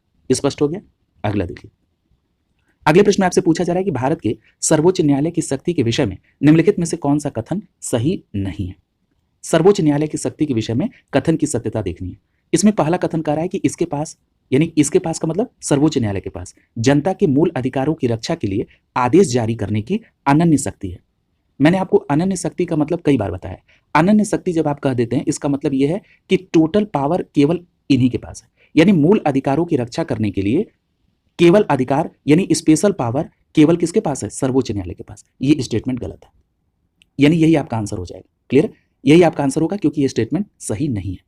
आपको पता है कि मूल अधिकार की रक्षा के लिए सर्वोच्च न्यायालय के पास अनुच्छेद 32 की पावर है, और वहीं उच्च न्यायालय के पास अनुच्छेद 226 के तहत रिट जारी करने की शक्ति प्राप्त है। क्लियर है? यानी मौलिक अधिकार के प्रोटेक्शन के लिए सर्वोच्च न्यायालय के पास अनन्य शक्ति नहीं है, प्रोटेक्शन का पावर उच्च न्यायालय के पास भी है। क्लियर? तो यहां पर इस बात को ध्यान रखेंगे, इसलिए आपका यहां पर ए स्टेटमेंट आंसर होगा, क्योंकि ये स्टेटमेंट सही नहीं है। क्लियर हो गया? अगला जरा स्टेटमेंट भी देख लीजिए। अगला कह रहा है कि अंतर शासकीय विवादों में मूल और अनन्य क्षेत्राधिकार रखता है। अब देखिए, ये बात सही है।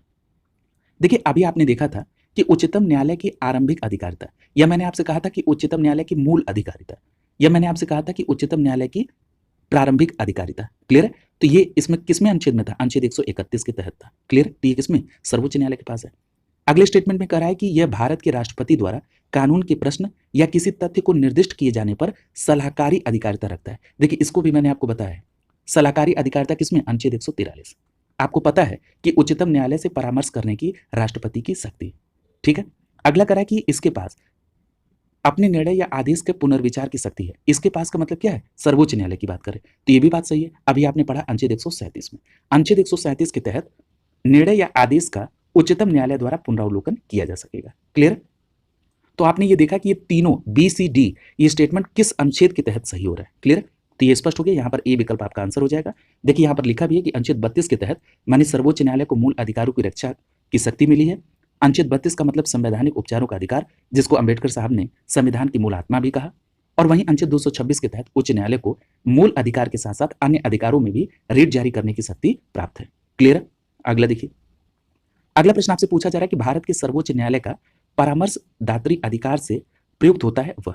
सबसे पहली बात तो ये समझ लीजिए कि जैसे ही आपने देखा सर्वोच्च न्यायालय का परामर्शदात्री अधिकार, तुरंत आपके दिमाग में आना चाहिए अनुच्छेद 143। क्लियर? अनुच्छेद 143 क्या है? उच्चतम न्यायालय से परामर्श करने की राष्ट्रपति की शक्ति।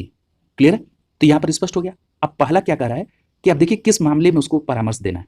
कह रहा है कि सार्वजनिक महत्व के कानूनी या तथ्यात्मक मामलों में राष्ट्रपति को परामर्श दे सकता है। क्लियर? याद रखिएगा कि माननीय सर्वोच्च न्यायालय से जो राष्ट्रपति की परामर्श की शक्ति है, वो क्या कर रहा है? कह रहा है यदि किसी समय राष्ट्रपति को ऐसा लगे कि विधि या तथ्य में कोई ऐसा प्रश्न उत्पन्न हो जाए कि जिसमें उसको सर्वोच्च न्यायालय से राय लेने की जरूरत पड़े, तो वो राय ले सकते हैं। क्लियर? तो ये बात स्पष्ट याद रखेंगे, किस मामले में? सार्वजनिक महत्व के कानूनी या तथ्यात्मक मामले में। क्लियर? तो यहाँ पर आपका ए विकल्प आंसर हो जाएगा। क्लियर? तो ये बात ध्यान में रखेंगे कि सार्वजनिक महत्व के कानूनी या तथ्यात्मक मामले में राष्ट्रपति को परामर्श दे सकता है कौन? माननीय सर्वोच्च न्यायालय। तो देखिए, यहाँ पर ये मेंशन भी है कि अनुच्छेद 143 के तहत सर्वोच्च न्यायालय से राष्ट्रपति सलाह मांग सकते हैं, लेकिन उस सलाह को मानने के लिए वो बाध्य नहीं होंगे। क्लियर? ये भी बात आप ध्यान में रखिएगा। अगला देखिए, पूछा जा रहा है कि निम्नलिखित कथनों पर विचार करके बताइए कि इनमें से कौन सा सही है। पहला स्टेटमेंट लिखा है कि सर्वोच्च न्यायालय केवल मूल क्षेत्राधिकार रखता है। अब देखिए, केवल शब्द लग गया तो यहीं पर थोड़ा सा रुकना है आपको। केवल मूल क्षेत्राधिकार, अभी आपने देखा था कि सर्वोच्च न्यायालय के पास मूल क्षेत्राधिकार, मूल क्षेत्राधिकार का मतलब प्रारंभिक अधिकारिता यानी आरंभिक अधिकारिता, किस अनुच्छेद के तहत? अनुच्छेद 131 के तहत। क्लियर? लेकिन अभी आपने ये भी देखा था कि सर्वोच्च न्यायालय के पास अपीली क्षेत्राधिकार भी है। उसमें आपने देखा था कि अनुच्छेद 132 को अनुच्छेद 134 ए के साथ मिलकर पढ़ने से। क्लियर? यानी ये स्पष्ट हो गया ना कि केवल इनके पास मूल क्षेत्राधिकार नहीं है। क्लियर? याद रखिएगा कि जो सर्वोच्च न्यायालय है, इनके पास 3 प्रकार की अधिकारिता है। एक प्रारंभिक अधिकारिता, जो आपने अनुच्छेद 131 के तहत पढ़ ली। दूसरी आपने अपीली क्षेत्राधिकार देखा, जो अनुच्छेद 132 और अनुच्छेद 134 ए को मिलाकर। और तीसरा है सलाहकारी। सलाहकारी का मतलब अनुच्छेद 143 के तहत जो उच्चतम न्यायालय है, वो सलाह देंगे किसको? राष्ट्रपति महोदय को, जब राष्ट्रपति उनसे मांगे तो। क्लियर? यानी यहां पर सर्वोच्च न्यायालय के पास इस 3 प्रकार की अधिकारिता है। क्लियर? तो इस आधार पर पहला स्टेटमेंट गलत हो गया। अगला कह रहा है कि ये केवल मूल और अपीली क्षेत्राधिकार रहता है। अब तो ये गलत है, क्योंकि आपको पता है कि 3 क्षेत्राधिकार है। अगला कह रहा है कि यह केवल परामर्श संबंधी और अपीली क्षेत्राधिकार, ये भी गलत है। अगले स्टेटमेंट में कह रहा है कि ये मूल, अपीली और परामर्शदात्री क्षेत्राधिकार रखता है, तो ये बात सही है। मूल क्षेत्राधिकार की बात होगी अनुच्छेद 131, अपीली क्षेत्राधिकार की बात होगी तो 132 के साथ 134 ए को मिलाकर, और परामर्श की बात होगी तो अनुच्छेद 143 के तहत। क्लियर? तो ये सभी बातें आपको ध्यान में रखनी है।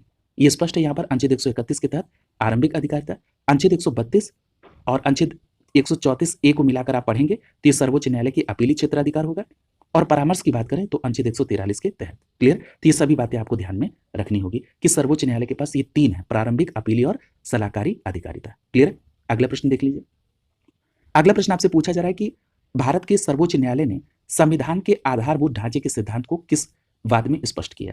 तो देखिए, याद रखिएगा, केशवानंद भारती बनाम केरल राज्य 1973 के मैटर में। स्पष्ट याद रखिएगा कि संविधान के आधारभूत ढांचे के सिद्धांत को पूछा जाए तो तुरंत केशवानंद भारतीवाद 1973 को आप टिक करेंगे। यहाँ पर डी विकल्प आपका आंसर हो जाएगा, और यह प्रश्न कई बार आपसे पूछा भी गया। याद रखिएगा कि न्यायिक व्याख्या में भारत के संविधान की मूल संरचना का स्रोत है, और ये जो आपने देखा कि जो न्यायिक व्याख्या है ये संविधान की मूल संरचना का स्रोत है, और इसी के संदर्भ में केशवानंद भारती बनाम केरल राज्यवाद है जो 1973 का है। इसमें माननीय सर्वोच्च न्यायालय ने भारतीय संविधान के आधारभूत ढांचे का सिद्धांत को क्लेरिफाई किया। इस वाद के अंतर्गत सर्वोच्च न्यायालय ने संविधान के मूल ढांचे के सिद्धांत का प्रतिपादन किया, जिसके अनुसार भारतीय संसद संविधान संशोधन की शक्ति का उपयोग कर सकती है। क्लियर? तो ये बात ध्यान रखेंगे कि वो ऐसा संशोधन करे जिससे कि जो मूल ढांचा है वो प्रभावित न हो। क्लियर? अगला देखिए, अगला प्रश्न आपसे पूछा जा रहा है कि भारत का सर्वोच्च न्यायालय एक अभिलेखी न्यायालय है, इसका आशय क्या है? जब हम ये कहते हैं कि ये अभिलेखी न्यायालय है, इसका मतलब क्या है? तो याद रखिएगा, इसका मतलब ये होता है कि जो सर्वोच्च न्यायालय आदेश निर्गत करेगा, ये जो आदेश होगा, ये आदेश साक्ष्य के रूप में प्रयोग किया जाएगा दूसरे न्यायालयों में, और इस पर किसी भी न्यायालय में प्रश्न नहीं लगाया जा सकता है। क्लियर? तो यहां पर आप देख रहे हैं कि बी विकल्प आंसर हो जाएगा कि इसके सभी निर्णय का साक्ष्यात्मक मूल्य होगा और इस पर किसी भी न्यायालय में प्रश्न नहीं लगाया जाएगा। यानी आपने देखा होगा कि कई बार जब दूसरे न्यायालयों में चर्चा होती है किसी विषय पर, तो उसमें कहा जाता है कि माननीय सर्वोच्च न्यायालय ने इसके संदर्भ में ये आदेश पूर्व में दिया है, ताकि वो एक साक्ष्य के तौर पर हो जाए कि इसमें माननीय सर्वोच्च न्यायालय ने ये कहा है, यानी उसमें कोई इफ बट नहीं है, उसको आपको मानना है और उसमें आप कोई तर्क वितर्क नहीं करेंगे वहां पर। क्लियर? ये बात ध्यान में रखेंगे, ये होता है अभिलेखी न्यायालय का मतलब। तो यहाँ पर आपका बी विकल्प सही हो जाएगा। याद रखिएगा कि किस अनुच्छेद के तहत, तो याद रखिएगा उच्चतम न्यायालय का जो अभिलेखी न्यायालय होना है, अभी आपने देखा था अनुच्छेद 129 के तहत, और इसमें उच्चतम न्यायालय का अभिलेखी न्यायालय होना और साथ ही साथ उसको अपने अवमान के लिए दंड देने की शक्ति भी उसमें निहित है। क्लियर? तो याद रखेंगे कि ऐसे न्यायालय के निर्णय और कार्यवाहियां लिखित होती हैं, और इन निर्णयों को संजोए रखा जाता है ताकि भविष्य में अधीनस्थ न्यायालय इसमें साक्ष्य के तौर पर इसको ले सके। इन्हें किसी भी न्यायालय में प्रस्तुत किए जाने पर उनकी प्रामाणिकता के विषय में कोई प्रश्न नहीं उठाया जा सकता है, और भारतीय संविधान में उच्चतम न्यायालय और उच्च न्यायालय को ये शक्ति प्राप्त है। यानी यहाँ पर भारतीय संविधान में उच्चतम न्यायालय और उच्च न्यायालय दोनों को ये पावर प्राप्त है, यानी वो दोनों अभिलेखी न्यायालय हैं। अगला देखिए, अगला प्रश्न आपसे पूछा जा रहा है कि लाभ का पद परिभाषित हुआ है। लाभ का पद कब परिभाषित हुआ, किसके द्वारा? तो याद रखेंगे सर्वोच्च न्यायालय के द्वारा। यहाँ पर आपका बी विकल्प से हो जाएगा कि लाभ का पद सर्वोच्च न्यायालय के द्वारा परिभाषित हुआ है। यहाँ पर एक बात ध्यान रखिएगा कि जो लाभ के पद का उल्लेख है ये भारतीय संविधान के अनुच्छेद 102 के 1A के अंतर्गत हुआ है। क्लियर? अब यहाँ पर एक बात ध्यान रखिएगा कि लाभ का पद पदावली के संविधान में या लोक प्रतिनिधित्व अधिनियम 1951 में कोई परिभाषा नहीं दी गई है। इसके अर्थ को न्यायिक निर्णय के द्वारा समझा जाएगा। क्लियर? इसीलिए आपने कहा कि लाभ के पद की जो परिभाषा है वो सर्वोच्च न्यायालय के द्वारा न्यायिक निर्णय के माध्यम से स्पष्ट की गई है, और सर्वोच्च न्यायालय समय समय पर विभिन्न मामलों में लाभ के पद को परिभाषित करती है। अगर एग्जाम्पल की बात कर लें तो इसमें आप देखेंगे रवाना सुबाना बनाम GS कगिरप्पा 1954 का मैटर, या हम बात कर लें देवराव बनाम केशव लक्ष्मण 1957 का मैटर। इसमें लाभ के पद को माननीय सर्वोच्च न्यायालय ने और स्पष्ट किया, परिभाषित किया, उसकी व्याख्या दी। क्लियर? अगला देखिए, अगला प्रश्न आपसे पूछा जा रहा है कि निम्नलिखित में से किसने भारतीय सर्वोच्च न्यायालय को समान कार्य के लिए समान वेतन के मौलिक अधिकार निगमन करने हेतु सक्षम बनाया? तो देखिए, यहां पर एक बात ध्यान रखिएगा कि इसमें प्रस्तावना में जो समाजवादी शब्द है उसको आप ले लीजिए, या मूल अधिकार में आप अनुच्छेद 14 को ले लीजिए जिसमें क्या कहा गया, विधि की समझ समता का अधिकार। अनुच्छेद 16 को ले लीजिए जिसमें लोक नियोजन में अवसर की समानता की बात की गई। और इसी के साथ साथ आप इसको जो समान कार्य के लिए समान वेतन की बात की गई है, ये किसमें व्यवस्था दी गई है? तो आपको पता है कि अनुच्छेद 39 के घ में कहा गया। किसमें? अनुच्छेद 39 के घ में। क्लियर? यानी अनुच्छेद 39 के डी में ये बात कही गई कि पुरुष और स्त्री दोनों को समान कार्य के लिए समान वेतन। क्लियर? तो इन सभी को आप मिलकर पढ़ेंगे तब ये क्या होगा? समान कार्य के लिए समान अधिकार, ये मौलिक अधिकार के तौर पर होगा। तो यहाँ पर आप देख रहे हैं कि डी विकल्प सही हो जाएगा। क्लियर? यानी ए बी सी तीनों को मिलाकर अगर पढ़ा जाए तो समान कार्य के लिए समान वेतन एक मौलिक अधिकार के तौर पर होगा। स्पष्ट हो गया? देखिए, आपको ये पता है कि 42वें संविधान संशोधन के तहत प्रस्तावना में समाजवादी, पंथनिरपेक्ष और अखंडता शब्द को जोड़ा गया था और इसी समाजवादी शब्द को अनुच्छेद 14 और अनुच्छेद 16 के साथ मिलकर जब आप पढ़ते हैं तो यहाँ पर आप समान कार्य के लिए समान वेतन की बात एज ए मौलिक अधिकार रख सकते हैं। क्लियर है? लेकिन एक बात स्पष्ट यहाँ पर आपको समझना आवश्यक है कि हमारे यहाँ समान कार्य के लिए जो समान वेतन की बात है ये मौलिक अधिकार नहीं है। ये अनुच्छेद 39 डी के तहत ये राज्य के नीति निर्देशक तत्व यानी डीपीएसपी में ये प्रावधान किया गया है। क्लियर है? जो कि न्यायालय में वाद योग्य नहीं है। लेकिन जब आपको न्यायालय में इसको रखना हो तो मौलिक अधिकार के तौर पर जब आप इसको रिप्रेजेंट करना चाहते हैं तो उसमें आप इसको अनुच्छेद 14 जो कि विधि की समझ समता का अधिकार है, अनुच्छेद 16 लोक नियोजन में अवसर की समानता की बात है, इसके साथ प्रस्तावना में जो समाजवादी शब्द है इसको अगर मिला के पढ़ते हैं तब ये बात मौलिक अधिकार के तौर पर रिप्रेजेंट होती है। क्लियर? तो ये सभी बातें आप ध्यान में रखेंगे। अगला देखिए, अगले प्रश्न में पूछा जा रहा है कि जनहित याचिका की शुरुआत किसके द्वारा की गई थी? तो देखिए यहाँ पर आपका जो सही जवाब होगा कि ये जो जनहित याचिका है ये न्यायिक पहल के द्वारा शुरू की गई थी। और अगर आपको ये याद हो कि मैंने अभी आपको दो नाम बताए थे कि भारत में इसकी शुरुआत का श्रेय किसको दिया जाता है, तो अगर आपको याद हो कि न्यायमूर्ति पीएन भगवती और न्यायमूर्ति कृष्ण अय्यर साहब के द्वारा। क्लियर है? तो यहाँ पर आपका सी विकल्प आंसर हो जाएगा। ये दोनों नाम आपको ध्यान में रखना है और ये भी ध्यान रखना है कि जनहित याचिका की शुरुआत न्यायिक पहल के द्वारा की गई थी और भारत में जनहित याचिका की शुरुआत न्यायमूर्ति पीएन भगवती और न्यायमूर्ति कृष्ण अय्यर साहब के द्वारा। अगला प्रश्न देखिए, अगला प्रश्न आपसे पूछा जा रहा है कि प्रत्यक्ष बंदीकरण अधिनियम के अंतर्गत एक व्यक्ति बिना मुकदमा चलाए बंदी बनाया जा सकता है कितने समय के लिए? तो याद रखिएगा 3 माह के लिए। क्लियर? तो यहाँ पर आपका बी विकल्प आंसर हो जाएगा कि प्रत्यक्ष बंदीकरण अधिनियम के अंतर्गत एक व्यक्ति बिना मुकदमा चलाए 3 माह के लिए बंदी बनाया जा सकता है। यहाँ पर बी विकल्प सही हो जाएगा। और याद रखिएगा इसका उपबंध किस में है? तो याद रखेंगे अनुच्छेद 22 के सब क्लॉज 4। क्लियर? तो ये बात स्पष्ट तौर पर आपको ध्यान में रखनी है। अगला देखिए, अगला प्रश्न आपसे पूछा जा रहा है कि व्यक्तिगत स्वतंत्रता के लिए उच्च न्यायालय निम्नलिखित में से किस रीट को जारी करता है? तो देखिए, व्यक्तिगत स्वतंत्रता की बात होगी तो वहां पर आप बंदी प्रत्यक्षीकरण। क्लियर? तो यहाँ पर आपका सी विकल्प आंसर हो जाएगा। व्यक्तिगत स्वतंत्रता के लिए बंदी प्रत्यक्षीकरण। देखिए, जब किसी भी व्यक्ति को अवैध रूप से बंदी बनाया जाता है तो उसे स्वतंत्रता प्रदान करने के लिए बंदी प्रत्यक्षीकरण रीट को जारी किया जाता है। इस लेख के द्वारा न्यायालय बंदीकरण करने वाले व्यक्ति को ये आदेश देते हैं कि वो बंदी किए गए व्यक्ति को सशरीर नियत स्थान या नियत समय पर उपस्थित करे, यानी सशरीर प्रकट किया जाए। न्यायालय उस विवाद को सुनेगा, यदि उसका बंदीकरण अवैध पाया गया तो वह शीघ्र आदेश जारी करेगा। अगला देखिए, अगला प्रश्न आपसे पूछा जा रहा है कि निम्नलिखित में से कौन सी रीट न्यायालय में कार्यवाही लंबित होने की दशा में लागू होती है? देखिए, कार्यवाही लंबित होने की दशा में जो जारी करने की जो बात हो रही है तो इसमें आप कहेंगे उत्प्रेषण। उत्प्रेषण का मतलब होता है प्रमाणित होना या इसको आप कहते हैं सूचना देना, इंफॉर्मेशन देना। तो यहाँ पर आपका बी विकल्प आंसर हो जाएगा। क्लियर? तो ये बात ध्यान में रखिएगा।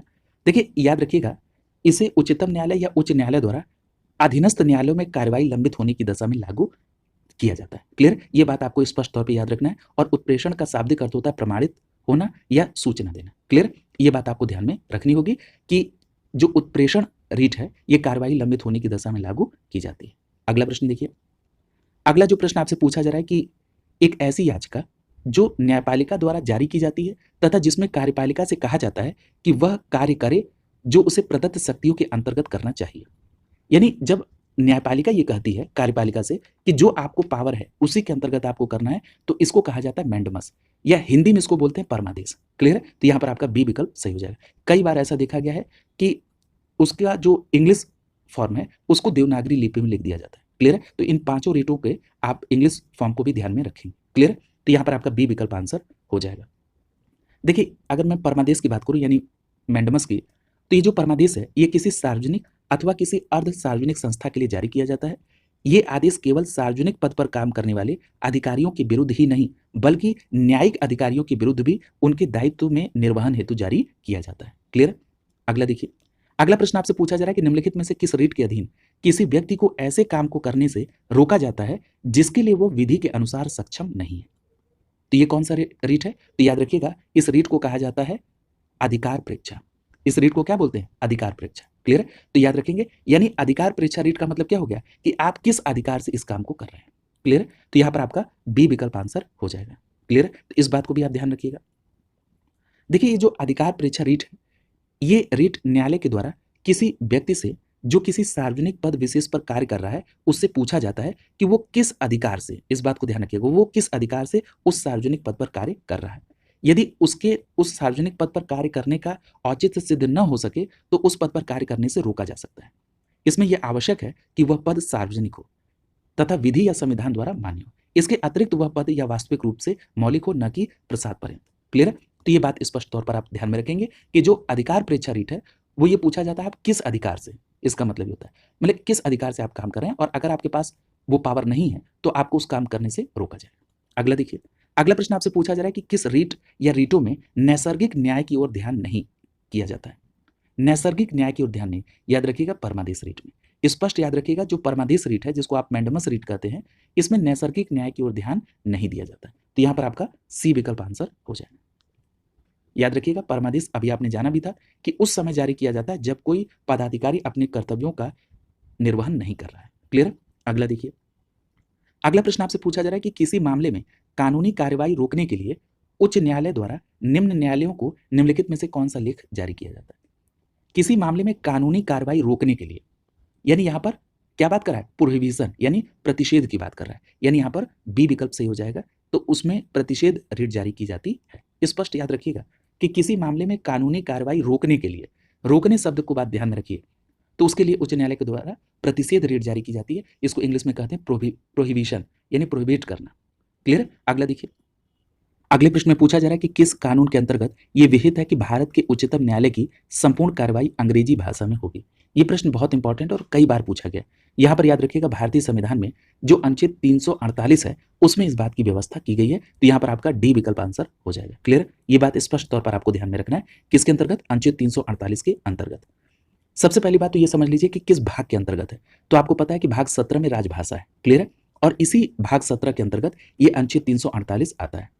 याद रखिएगा, भाग 17 में अध्याय 3 है। भाग 17 में अध्याय 3 है, और ये अध्याय 3 कहता है कि उच्चतम न्यायालय और उच्च न्यायालय आदि की भाषा, और इसी में अनुच्छेद 348 है। सबसे पहले समझ लीजिए कि अनुच्छेद 348 क्या कहता है। अनुच्छेद 348 कहता है कि उच्चतम न्यायालय या उच्च न्यायालय में और अधिनियमों, विधेयकों आदि की जो प्रयोग होने वाली भाषा है वो कैसी होगी। और इसी अनुच्छेद 348 के सब क्लॉज 1 के क में लिखा गया कि उच्चतम न्यायालय और उच्च न्यायालय में सभी कार्रवाइयां अंग्रेजी भाषा में होंगी जब तक संसद विधि द्वारा उपबंध न कर दे तब तक। अगर संसद विधि द्वारा कोई और चीज उपबंधित न कर दे, तब तक आप सुप्रीम कोर्ट और हाई कोर्ट में सभी कार्रवाइयां अंग्रेजी भाषा में करेंगे। ये किसमें है? अनुच्छेद 348 के सब क्लॉज 1 के क के अंतर्गत। स्पष्ट हो गया? कोई कंफ्यूजन नहीं होनी चाहिए। अगला देखिए, अगला प्रश्न आपसे पूछा जा रहा है कि भारत के उच्चतम न्यायालय के न्यायाधीशों की संख्या में वृद्धि किस प्रकार की जा सकती है। तो याद रखेंगे, संसदीय अधिनियम के द्वारा। यहां पर ए विकल्प आपका आंसर हो जाएगा। पिछले एक प्रश्न इस पर चर्चा भी होती। अनुच्छेद 124, इस पर चर्चा मैं कर चुका हूं। अनुच्छेद 124 क्या कहता है? उच्चतम न्यायालय की स्थापना और गठन। क्लियर? इसमें भारत में कहा गया कि एक उच्चतम न्यायालय होगा जिसमें एक मुख्य न्यायाधीश और संसद द्वारा निर्धारित संख्या में अन्य न्यायाधीश। यहीं से पकड़िए आप, इसलिए मैंने आपसे ये बात बिल्कुल स्पष्ट कही थी। तो ये बात किसमें? अनुच्छेद 124 के सब क्लॉज 1 में। ये जो संख्या निर्धारण की बात पूछी जा रही है कि अधिकार किसको है, तो ये इसी में कहा जा रहा है कि भारत में एक उच्चतम न्यायालय होगा जिसमें एक मुख्य न्यायाधीश और संसद द्वारा निर्धारित संख्या में अन्य न्यायाधीश, यानी जो न्यायाधीशों की संख्या निर्धारित करने की पावर है वो किसको है? संसद को। क्लियर? ये बात ध्यान में रखेंगे। और आपको ये भी पता है कि सर्वोच्च न्यायालय में मुख्य न्यायाधीश सहित वर्तमान में 34 न्यायाधीश हैं।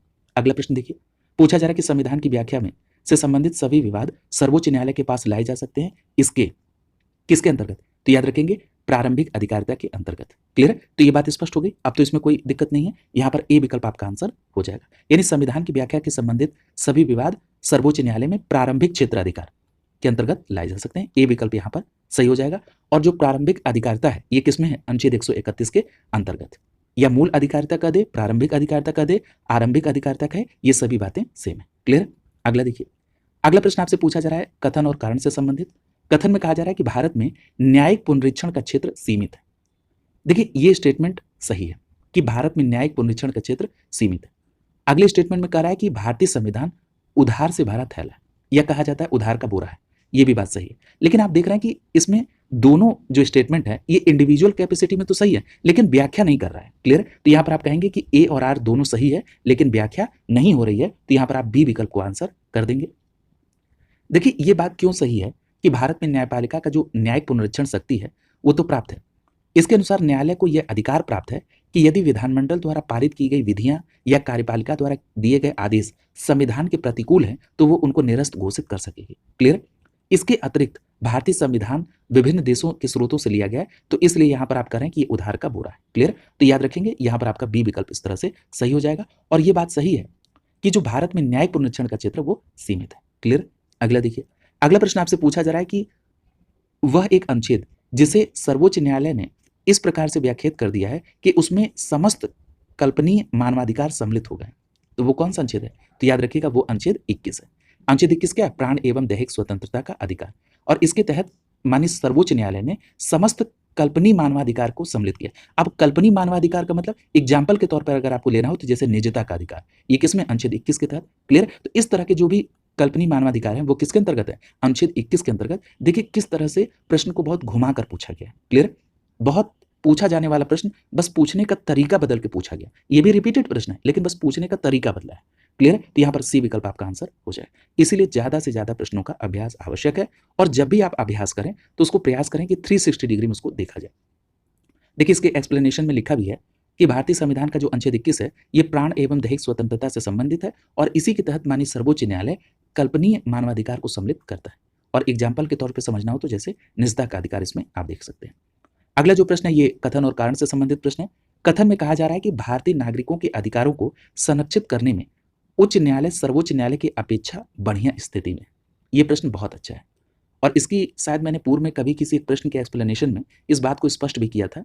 अगर यहाँ आपकी क्लास में स्पष्ट नहीं हुआ था तो आज उस पर चर्चा कर लेते हैं। और कारण में लिख रहा है कि सर्वोच्च न्यायालय केवल मौलिक अधिकारों के संरक्षण के लिए ही परमादेश जारी कर सकता है। सबसे पहले तो यहाँ पर कथन भी सही है और कारण भी सही है। याद रखिएगा अंतर कहां पर है। ये क्यों हो रहा है कि अधिकारों को संरक्षण करने के मैटर में उच्च न्यायालय के पास सर्वोच्च न्यायालय से अच्छी स्थिति है, यानी ज्यादा अधिकार है। अगर आप तुलना करें अनुच्छेद 32 की अनुच्छेद 226 के साथ तो चीजें स्पष्ट हो जाएंगी।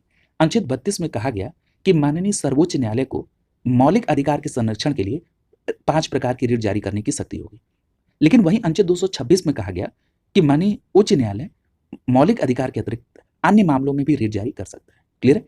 देखिए अगर संसद प्रोविजन कर दे तो सुप्रीम कोर्ट भी अन्य मामलों में रिट जारी करेगी, लेकिन यहां पर जो संविधान में उल्लेखित है वो 32 में सर्वोच्च न्यायालय को केवल मौलिक अधिकार के संदर्भ में, वहीं अनुच्छेद 226 में उच्च न्यायालय को मौलिक अधिकार के साथ साथ अन्य मामलों में भी रिट जारी करने की शक्ति है। इसीलिए यहां पर लिखा है कि भारतीय नागरिकों के अधिकारों को संरक्षित करने के मामले में उच्च न्यायालय की स्थिति सर्वोच्च न्यायालय की अपेक्षा बढ़िया। और वही कहा कि सर्वोच्च न्यायालय को केवल मौलिक अधिकार में यानी अन्य मामलों में वो रिट जारी नहीं कर सकता है। क्लियर? तो ये बात स्पष्ट हो गई। यहाँ पर आप देख रहे हैं कथन भी सही है और कारण भी सही है और व्याख्या भी सही हो रही है, तो यहाँ पर आपका ए विकल्प आंसर हो जाएगा। यहाँ पर अनुच्छेद सहित आपको वर्णन किया है। देखिए यहाँ पर लिखा भी है कि अनुच्छेद 32 में सर्वोच्च न्यायालय को मूल अधिकारों के संदर्भ में रिट, और वहीं उच्च न्यायालय को अनुच्छेद 226 के तहत मूल अधिकारों के अतिरिक्त अन्य क्षेत्रों में भी रिट जारी करने की शक्ति प्राप्त है। क्लियर? अगला प्रश्न देखिए। अगले प्रश्न में पूछा जा रहा है फिर वही कथन और कारण से संबंधित है। कथन में कह रहा है कि संविधान के क्षेत्र की निश्चितता एवं विस्तार में वृद्धि भारत में हुए न्यायिक निर्णयों के कारण हुई है।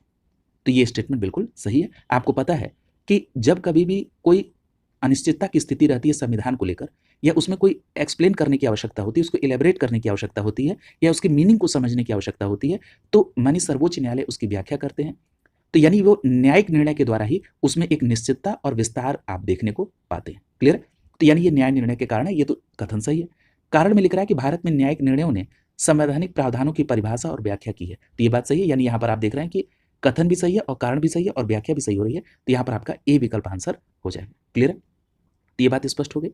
अब देखिए यहाँ पर ये बात सही है कि संविधान के अंतर्गत न्यायपालिका को सर्वोच्च माना गया है। ये कार्यपालिका का विधायिका के बीच एक संतुलन चक्र स्थापित करती है।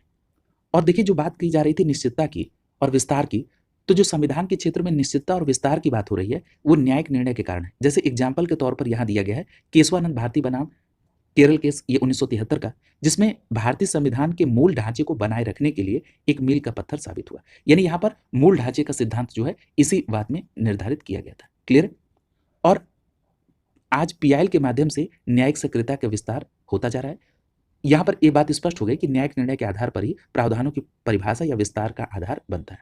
अगला प्रश्न देखिए, पूछा जा रहा है कि निम्नलिखित में से कौन सा अनुच्छेद ये प्रावधान करता है कि सर्वोच्च न्यायालय द्वारा घोषित कानून भारत के राज्य क्षेत्र के भीतर सर्वोच्च सभी न्यायालयों के लिए बाध्यकारी हो गए। बहुत अच्छा प्रश्न है, तो याद रखिएगा ये अनुच्छेद है अनुच्छेद 141। ठीक है, मैं पहले अनुच्छेद 141 को एक्सप्लेन कर देता हूँ, फिर उसके बाद विकल्प पर चलते हैं। अनुच्छेद 141 कहता है कि माननीय सर्वोच्च न्यायालय द्वारा घोषित विधि का सभी न्यायालयों का पर वो जो है आबद्ध होना का मतलब उनको मानने के लिए उनको वो बाध्य है। क्लियर, यानी सुप्रीम कोर्ट ने अगर कोई निर्णय दिया तो भारत के राज्य क्षेत्र के भीतर सभी न्यायालय के लिए वो मानना बाध्यकारी होगा। क्लियर, तो यहाँ पर ये किसमें, अनुच्छेद 141 के अंतर्गत। आइए जरा विकल्प को देखते हैं। देखिए यहाँ पर बी विकल्प से हो जाएगा अनुच्छेद 141 के तहत। तो ये स्पष्ट हो गया कि अनुच्छेद 141 जो है इसके अंतर्गत उच्चतम न्यायालय के निर्णय पूरे भारत में सभी न्यायालयों में बाध्यकारी होंगे। अनुच्छेद 140 क्या कहता है? अनुच्छेद 140 माननीय सर्वोच्च न्यायालय की आनुषंगिक शक्तियों के संदर्भ में व्यवस्था करता है। क्लियर, इसका मतलब यह कि संसद विधि द्वारा उच्चतम न्यायालय को किसी अनुपूरक शक्तियों को प्रदान करने का उपबंध कर सकेगी। किसके तहत? अनुच्छेद 140 के तहत। क्लियर, और यहीं पर अनुच्छेद 142 भी देख लीजिए जो विकल्प में दिया गया है। अनुच्छेद 142 कहता है कि सर्वोच्च न्यायालय का वह साधन है जिसके माध्यम से वो ऐसी महत्वपूर्ण नीतियों में परिवर्तन कर सकता है जो जनता को प्रभावित करती है। ये किसमें? अनुच्छेद 142 के अंतर्गत। यानी अनुच्छेद 142 जो है ये उच्चतम न्यायालयों की डिक्रियों और आदेशों का प्रवर्तन और प्रकटीकरण आदि के बारे में आदेश देता है। क्लियर, तो ये बात स्पष्ट तौर पर आप ध्यान में रखिएगा। और वहीं बात कर लें अनुच्छेद 143 की, तो अभी चर्चा हो चुकी है कि अनुच्छेद 143 के तहत उच्चतम न्यायालय से परामर्श करने की राष्ट्रपति की शक्ति होती है। क्लियर, तो यहाँ पर जितने भी ऑप्शन में अनुच्छेद थे वो सभी आपने देख लिए। अब जो नया टॉपिक स्टार्ट हो रहा है वो है उच्च न्यायालय का गठन, शक्तियां और क्षेत्राधिकार। अब हम लोग संघीय न्यायालय के बाद उच्च न्यायालय की तरफ चल रहे हैं। इसमें हाई कोर्ट की स्टैब्लिशमेंट, उसकी एम्पावरमेंट एंड ज्यूरिडिक्शन के बारे में जो भी प्रश्न है उसको यहाँ पर कवर करेंगे। इसमें जो सबसे पहला प्रश्न है वो पूछा जा रहा है कि अंडमान और निकोबार द्वीप पर निम्नलिखित में से किस उच्च न्यायालय में एक क्षेत्राधिकार है। यानी कहने का मतलब ये है कि जो अंडमान निकोबार द्वीप है वो किस उच्च न्यायालय के क्षेत्राधिकार के अंतर्गत आता है। तो याद रखिएगा ये आता है कलकत्ता हाईकोर्ट के अंतर्गत। क्लियर, तो यहाँ पर आपका बी विकल्प आंसर हो जाएगा। देखिए इससे संदर्भित प्रश्न आपके यहाँ पूछे जाते हैं। क्लियर, तो इसको भी जरा ठीक ढंग से एक्सप्लेन करते हुए इसको कंप्लीट करेंगे। तो सबसे पहली बात तो ये समझ लीजिएगा कि अंडमान निकोबार द्वीप जो है ये कलकत्ता हाईकोर्ट के क्षेत्राधिकार में आता है। क्लियर, याद रखिएगा ये न्यायालय भारत का सबसे प्राचीन न्यायालय है और 1 जुलाई 1862 को उच्च न्यायालय अधिनियम 1861 के अंतर्गत स्थापित किया गया था।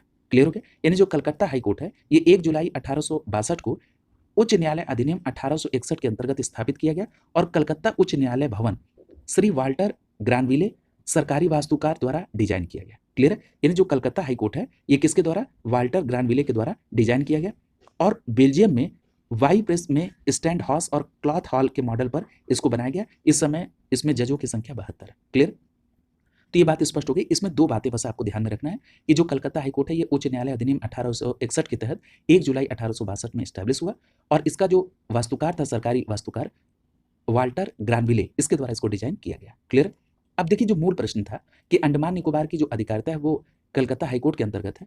तो यहाँ पर एक बात और आपको ध्यान में रखनी होगी कि कलकत्ता हाईकोर्ट में एक तो आप पश्चिम बंगाल और अंडमान निकोबार ध्यान में रखेंगे। इसी तरह से अगर हम मुंबई हाईकोर्ट की बात कर लें तो मुंबई हाईकोर्ट में आप ध्यान रखिएगा एक तो महाराष्ट्र के, दूसरा गोवा और दमन और दीव।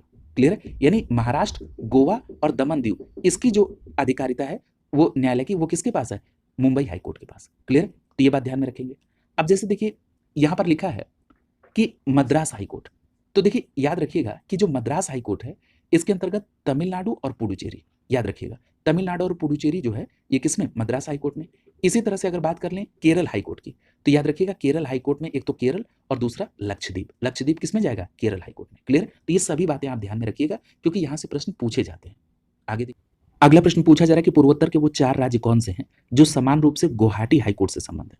तो देखिए एक बात स्पष्ट याद रखिएगा कि असम, नागालैंड, मिजोरम और अरुणाचल प्रदेश ये ऐसे 4 राज्य हैं पूर्वोत्तर के जो गुवाहाटी हाईकोर्ट से संबंधित है। तो यहाँ पर आप देखेंगे कि जो सही आंसर होगा वो विकल्प ए सही हो जाएगा। असम, नागालैंड, मिजोरम और अरुणाचल प्रदेश, ए विकल्प आपका आंसर हो जाएगा। देखिए ये बात तो आपने देख ली कि पूर्वोत्तर के 4 राज्य हैं असम, नागालैंड, मिजोरम और अरुणाचल प्रदेश जो कि गुवाहाटी हाईकोर्ट के अंतर्गत आते हैं। लेकिन इसके संदर्भ में कुछ इसमें 2 फैक्ट और ध्यान में रखना है। सबसे पहली बात तो याद रखिएगा कि 5 अप्रैल 1948 को असम उच्च न्यायालय के नाम से इसकी स्थापना हुई, लेकिन 1971 में उत्तर पूर्वी पुनर्गठन अधिनियम 1971 के द्वारा इसका नाम बदलकर गुवाहाटी हाईकोर्ट कर दिया गया। क्लियर? तो ये दोनों तथ्य भी आप ध्यान में रखेंगे। अगला देखिए, अगला प्रश्न आपसे पूछा जा रहा है कि निम्नलिखित में से भारत के एक उच्च न्यायालय के बारे में कौन सा कथन सही नहीं है, यानी हाई कोर्ट के बारे में कौन सा कथन यहाँ पर सही नहीं है। इसमें पहला करा है कि द्वितीय अपील उच्च न्यायालय के अपीली क्षेत्राधिकार, तो ये बात सही है कि उच्च न्यायालय के पास अपीली क्षेत्राधिकार है। अगला कह रहा है कि उच्च न्यायालय के प्रत्येक न्यायाधीश की नियुक्ति राष्ट्रपति के द्वारा होती है, तो ये भी बात बिल्कुल सही है कि उच्च न्यायालय में जो प्रत्येक न्यायाधीश है इनकी नियुक्ति राष्ट्रपति के द्वारा। लेकिन सी विकल्प में कह रहा है कि उच्च न्यायालय के न्यायाधीशों की नियुक्ति राज्यपाल द्वारा, ये बात बिल्कुल गलत है, तो यहाँ पर आपका सी विकल्प सही हो जाएगा।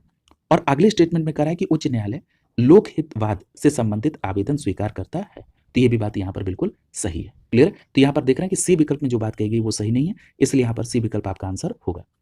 देखिए ये बात स्पष्ट है पहले भी कि अनुच्छेद 217 इसमें क्या है, उच्च न्यायालय के न्यायाधीश की शक्ति और पद की शर्तें। इसमें कहा गया कि मुख्य न्यायाधीश की नियुक्ति राष्ट्रपति के द्वारा, भारत के मुख्य न्यायाधीश और संबंधित राज्य के राज्यपाल के परामर्श के बाद, यानी कहने का मतलब है कि हाई कोर्ट के जो मुख्य न्यायाधीश हैं इनकी नियुक्ति राष्ट्रपति के द्वारा होगी और राष्ट्रपति भारत के मुख्य न्यायाधीश और संबंधित राज्य के राज्यपाल से परामर्श कर उच्च न्यायालय के न्यायाधीश की नियुक्ति करेंगे। लेकिन अगर अन्य न्यायाधीशों की नियुक्ति की बात करें तो संबंधित उच्च न्यायालय के मुख्य न्यायाधीश से भी परामर्श किया जाता है। क्लियर हो गया? अगला देखिए, अगला जो प्रश्न है पूछा जा रहा है कि निम्नलिखित में से कौन सा राज्य के उच्च न्यायालय का मुख्य क्षेत्राधिकार नहीं है। अब देखिए ये प्रश्न कितना महत्वपूर्ण है। अभी आपने सर्वोच्च न्यायालय के न्यायाधीश का क्षेत्राधिकार देखा, यहाँ पर ध्यान रखिएगा कि जो परामर्श का अधिकार है ये केवल सर्वोच्च न्यायालय के पास है, उच्च न्यायालय के पास नहीं है। तो यहाँ पर आप देख रहे हैं कि ए विकल्प सही हो जाएगा कि उच्च न्यायालय का क्षेत्राधिकार परामर्श संबंधी क्षेत्राधिकार नहीं। क्लियर? तो यहाँ पर ए विकल्प आंसर हो जाएगा। स्पष्ट याद रखिएगा कि अनुच्छेद 143 के तहत उच्चतम न्यायालय के पास परामर्श संबंधी क्षेत्राधिकार है। क्लियर? और वहीं अगर हम हाईकोर्ट की बात कर लें तो हाईकोर्ट के पास केवल दो प्रकार की शक्ति, एक न्याय संबंधी और एक प्रशासन संबंधी। परामर्श संबंधी क्षेत्राधिकार किसके पास है? सुप्रीम कोर्ट के पास। अगला देखिए, अगला प्रश्न पूछा जा रहा है कि इन कथनों की सत्यता की जांच कीजिए और जो कथन सही हैं उनको चुनिए। सबसे पहला कथन कहा जा रहा है कि सर्वोच्च न्यायालय के पास विधि से संबंधित किसी प्रश्न पर परामर्शदात्री क्षेत्राधिकार है। बहुत अच्छा प्रश्न है और इसमें बहुत अच्छा हुआ कि पूर्व में डिटेल चर्चा भी हो चुकी है, तो ये बात बिल्कुल सही है कि सर्वोच्च न्यायालय के पास विधि से संबंधित किसी भी प्रश्न पर परामर्शदात्री क्षेत्राधिकार, ये सही है। अगला कह रहा है कि सामान्य विधि से संबंधित अपील संबंधित विशिष्ट शक्तियां राष्ट्रपति को प्रदत्त है, तो ये तो गलत है। क्लियर? क्योंकि अभी आपने देखा भी था कि ये माने सर्वोच्च न्यायालय के पास अपील संबंधित शक्तियां भी हैं और सामान्य विधि से संबंधित कह रहा है, तो ये बिल्कुल गलत है। अगला कह रहा है कि प्रलेख जारी करने के संबंध में उच्च न्यायालय को सर्वोच्च न्यायालय से ज्यादा क्षेत्राधिकार है। प्रलेख जारी करना मतलब रीट जारी करने से संबंधित, तो ये बात सही है। अभी इस पर डिटेल चर्चा भी हुई है कि सर्वोच्च न्यायालय के पास रीट जारी करने का अधिकार केवल मूल अधिकार के संरक्षण के संदर्भ में है, लेकिन वहीं पर हाईकोर्ट में जो अधिकार है वो अनुच्छेद 226 इसको मूल अधिकार के साथ साथ अन्य अधिकारों में भी रीट जारी करने की शक्ति देता है। तो इस आधार पर ये तीसरा स्टेटमेंट भी सही है। अगर हम बात करें अगले स्टेटमेंट की तो कह रहा है कि जनपदीय न्यायालयों के अधीनस्थ न्यायिक सेवाओं के व्यक्तियों के पदस्थापना, प्रोन्नति आदि की शक्ति उच्च न्यायालय में निहित नहीं है, जबकि ये उच्च न्यायालय में ही निहित है। तो इस आधार पर ये स्टेटमेंट गलत हो गया। तो यहाँ पर आप देख रहे हैं कि पहला और तीसरा ये दोनों स्टेटमेंट सही है, तो यहाँ पर आप देख रहे हैं कि ए विकल्प आपका आंसर हो जाए। क्लियर? तो यहाँ पर ए विकल्प आपका आंसर। देखिए यहाँ पर एक बात तो स्पष्ट हो गई कि सर्वोच्च न्यायालय को विधि के प्रश्न पर राष्ट्रपति को परामर्श देने का क्षेत्राधिकार है, यानी सर्वोच्च न्यायालय के पास परामर्शदात्री अधिकार है। अगर बात कर लें जिला न्यायाधीशों की नियुक्ति की, पदस्थापना या प्रोन्नति के मामला, तो इस मामले में राज्यपाल उच्च न्यायालय से परामर्श करेंगे। क्लियर? और याद रखिएगा ये शक्ति किसमें? अनुच्छेद 233 में। और वहीं पर उच्च न्यायालय के रिट निकालने की अधिकारिता का विस्तार करें तो अनुच्छेद 226 में ये विस्तारित है। क्लियर? तो ये सभी बातें आपको ध्यान में रखना है। अगला देखिए, अगला प्रश्न आपसे पूछा जा रहा है कि संविधान का अनुच्छेद 226 के अंतर्गत उच्च न्यायालय द्वारा दिए गए निर्देश परिवर्तित किए जा सकते हैं। तो देखिए यहाँ पर अगर हम बात करें अनुच्छेद 226 के अंतर्गत कि ये किसके द्वारा परिवर्तित किए जा सकते हैं, तो यहाँ पर आपका सही जवाब क्या होगा? विकल्प डी, उपरोक्त में से किसी के द्वारा नहीं। क्लियर? तो यहाँ पर आपका डी विकल्प आंसर हो जाएगा। क्लियर? देखिए मैंने अभी आपसे कहा था कि जो अनुच्छेद 226 है इसके तहत मूल अधिकारों की रक्षा सहित अन्य विधिक अधिकारों को प्रवृत्त करने के लिए उच्च न्यायालय को रीट जारी करने की शक्ति दी गई है। इस संदर्भ में दिए गए विकल्पों में से किसी के द्वारा भी इसको परिवर्तित नहीं किया जा सकता है। क्लियर? अगला देखिए, अगला प्रश्न आपसे पूछा जा रहा है कि भारत के संविधान में जो राज्यों के उच्च न्यायालय के संदर्भ में बातें हैं उसको यहाँ पर सुमेलित करिए, यानी उससे संबंधित कुछ अनुच्छेद हैं उसको सुमेलित करिए। सबसे पहला लिखा है अनुच्छेद 214, स्पष्ट याद रखिएगा कि जो अनुच्छेद 214 है ये राज्यों के लिए उच्च न्यायालय की व्यवस्था करता है और अनुच्छेद 214 में लिखा गया कि प्रत्येक राज्य के लिए एक उच्च न्यायालय होगा। क्लियर? तो ये बात स्पष्ट हो गई। अब आप इसको सुमेलित करिए। तो यहाँ पर आप किसको लेंगे? तो यहाँ पर ए को आप सुमेलित कर देंगे दूसरे के साथ। क्लियर? अब आइए अनुच्छेद 215 पर। अनुच्छेद 215 जो है ये उच्च न्यायालयों का अभिलेखीय न्यायालय होना सुनिश्चित करता है। क्लियर?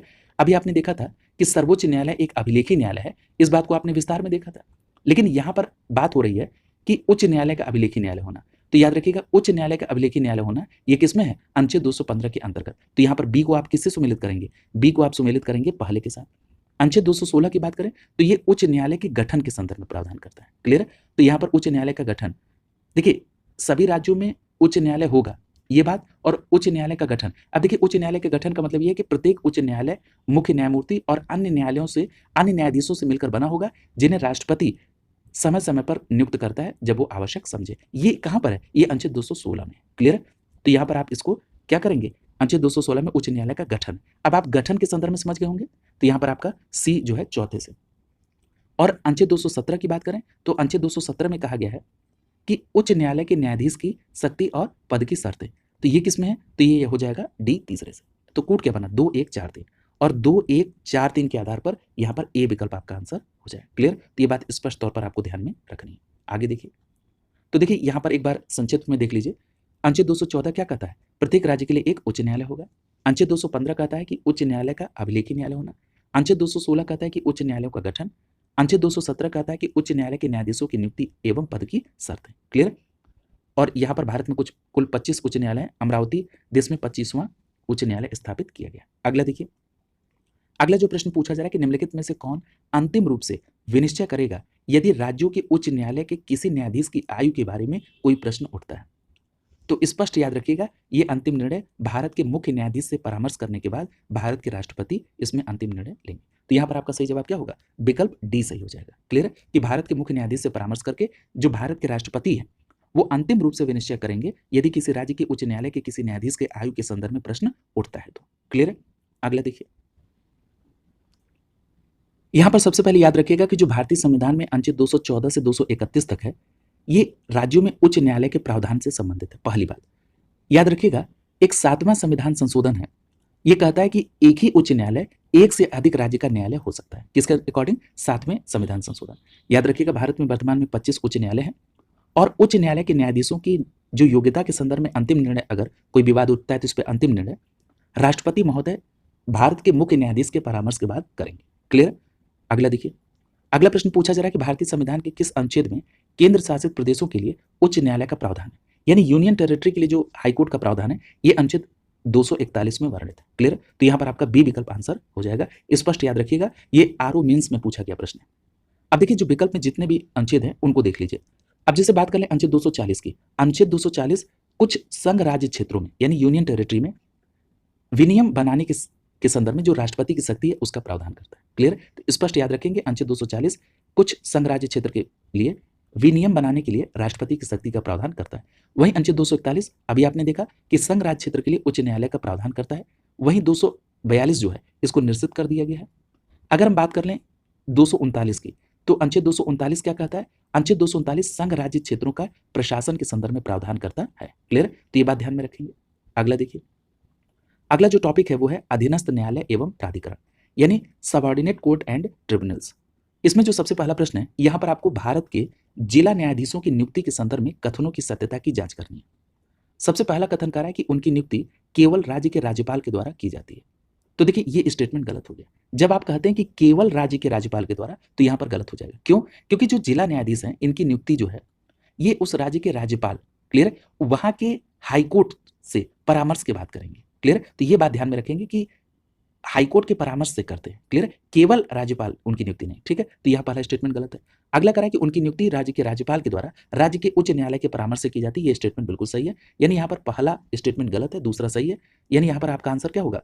विकल्प बी सही हो जाएगा। केवल दूसरा स्टेटमेंट यहाँ पर सही है। क्लियर? ये बात स्पष्ट याद रखेंगे। अगर हम बात कर लें कि जो जिला न्यायाधीश इनकी नियुक्ति के संदर्भ में कौन सा अनुच्छेद है, तो याद रखिएगा वो है अनुच्छेद 233।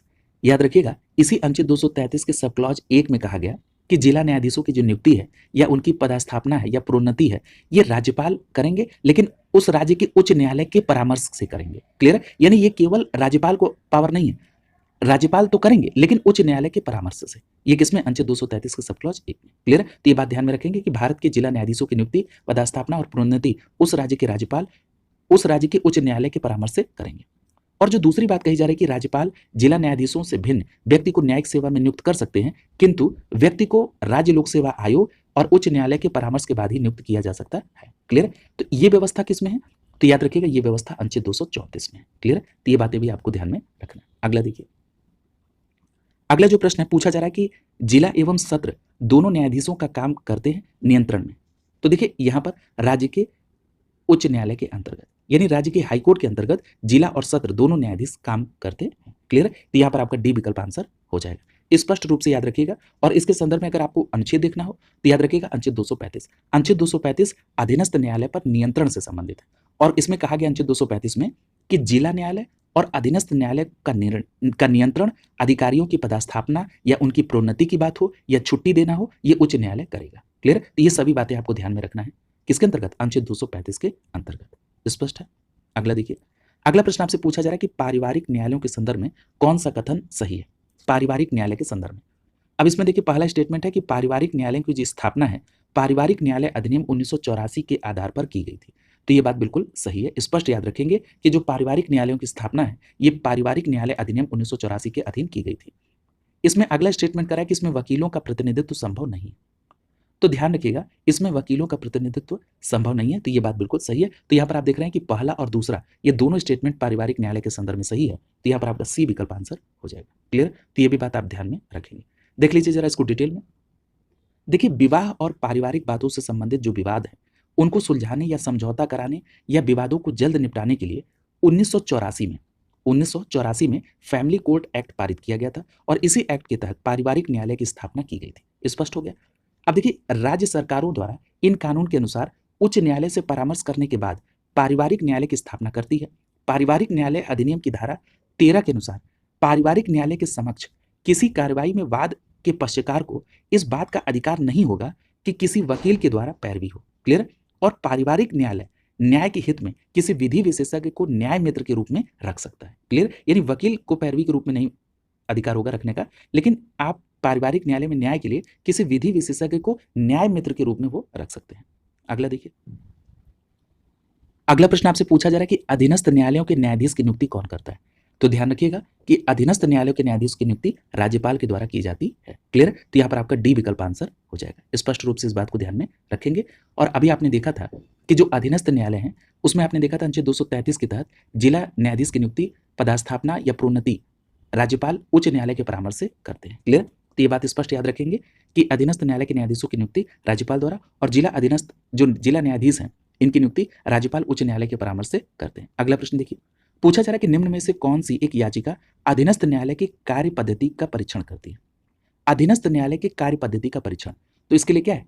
उत्प्रेषण। अभी इस पर चर्चा हो चुकी है कि उत्प्रेषण क्या है, तो यहाँ पर आपका सी विकल्प आंसर हो जाए। क्लियर? याद रखेंगे यानी जो उत्प्रेषण रीट है ये अधीनस्थ न्यायालयों की कार्य पद्धति का परीक्षण करती है और उत्प्रेषण रीट केवल वरिष्ठ न्यायालय द्वारा जारी की जा सकती है और उत्प्रेषण रीट में कनिष्ठ न्यायालय या अधिकरण के आदेशों के विरुद्ध निर्देश होता है। क्लियर? तो ये भी बात आपको ध्यान में रखनी है। अगला देखिए, यहां पर ये टॉपिक कंप्लीट हो गया। अब जो अगला टॉपिक है वो है स्थानीय शासन यानी लोकल गवर्नमेंट। तो आज की क्लास यहीं पर कंप्लीट होती है। अगली क्लास में यहां से कंटिन्यू किया जाएगा। शुभकामनाओं के साथ आप सभी का बहुत बहुत धन्यवाद।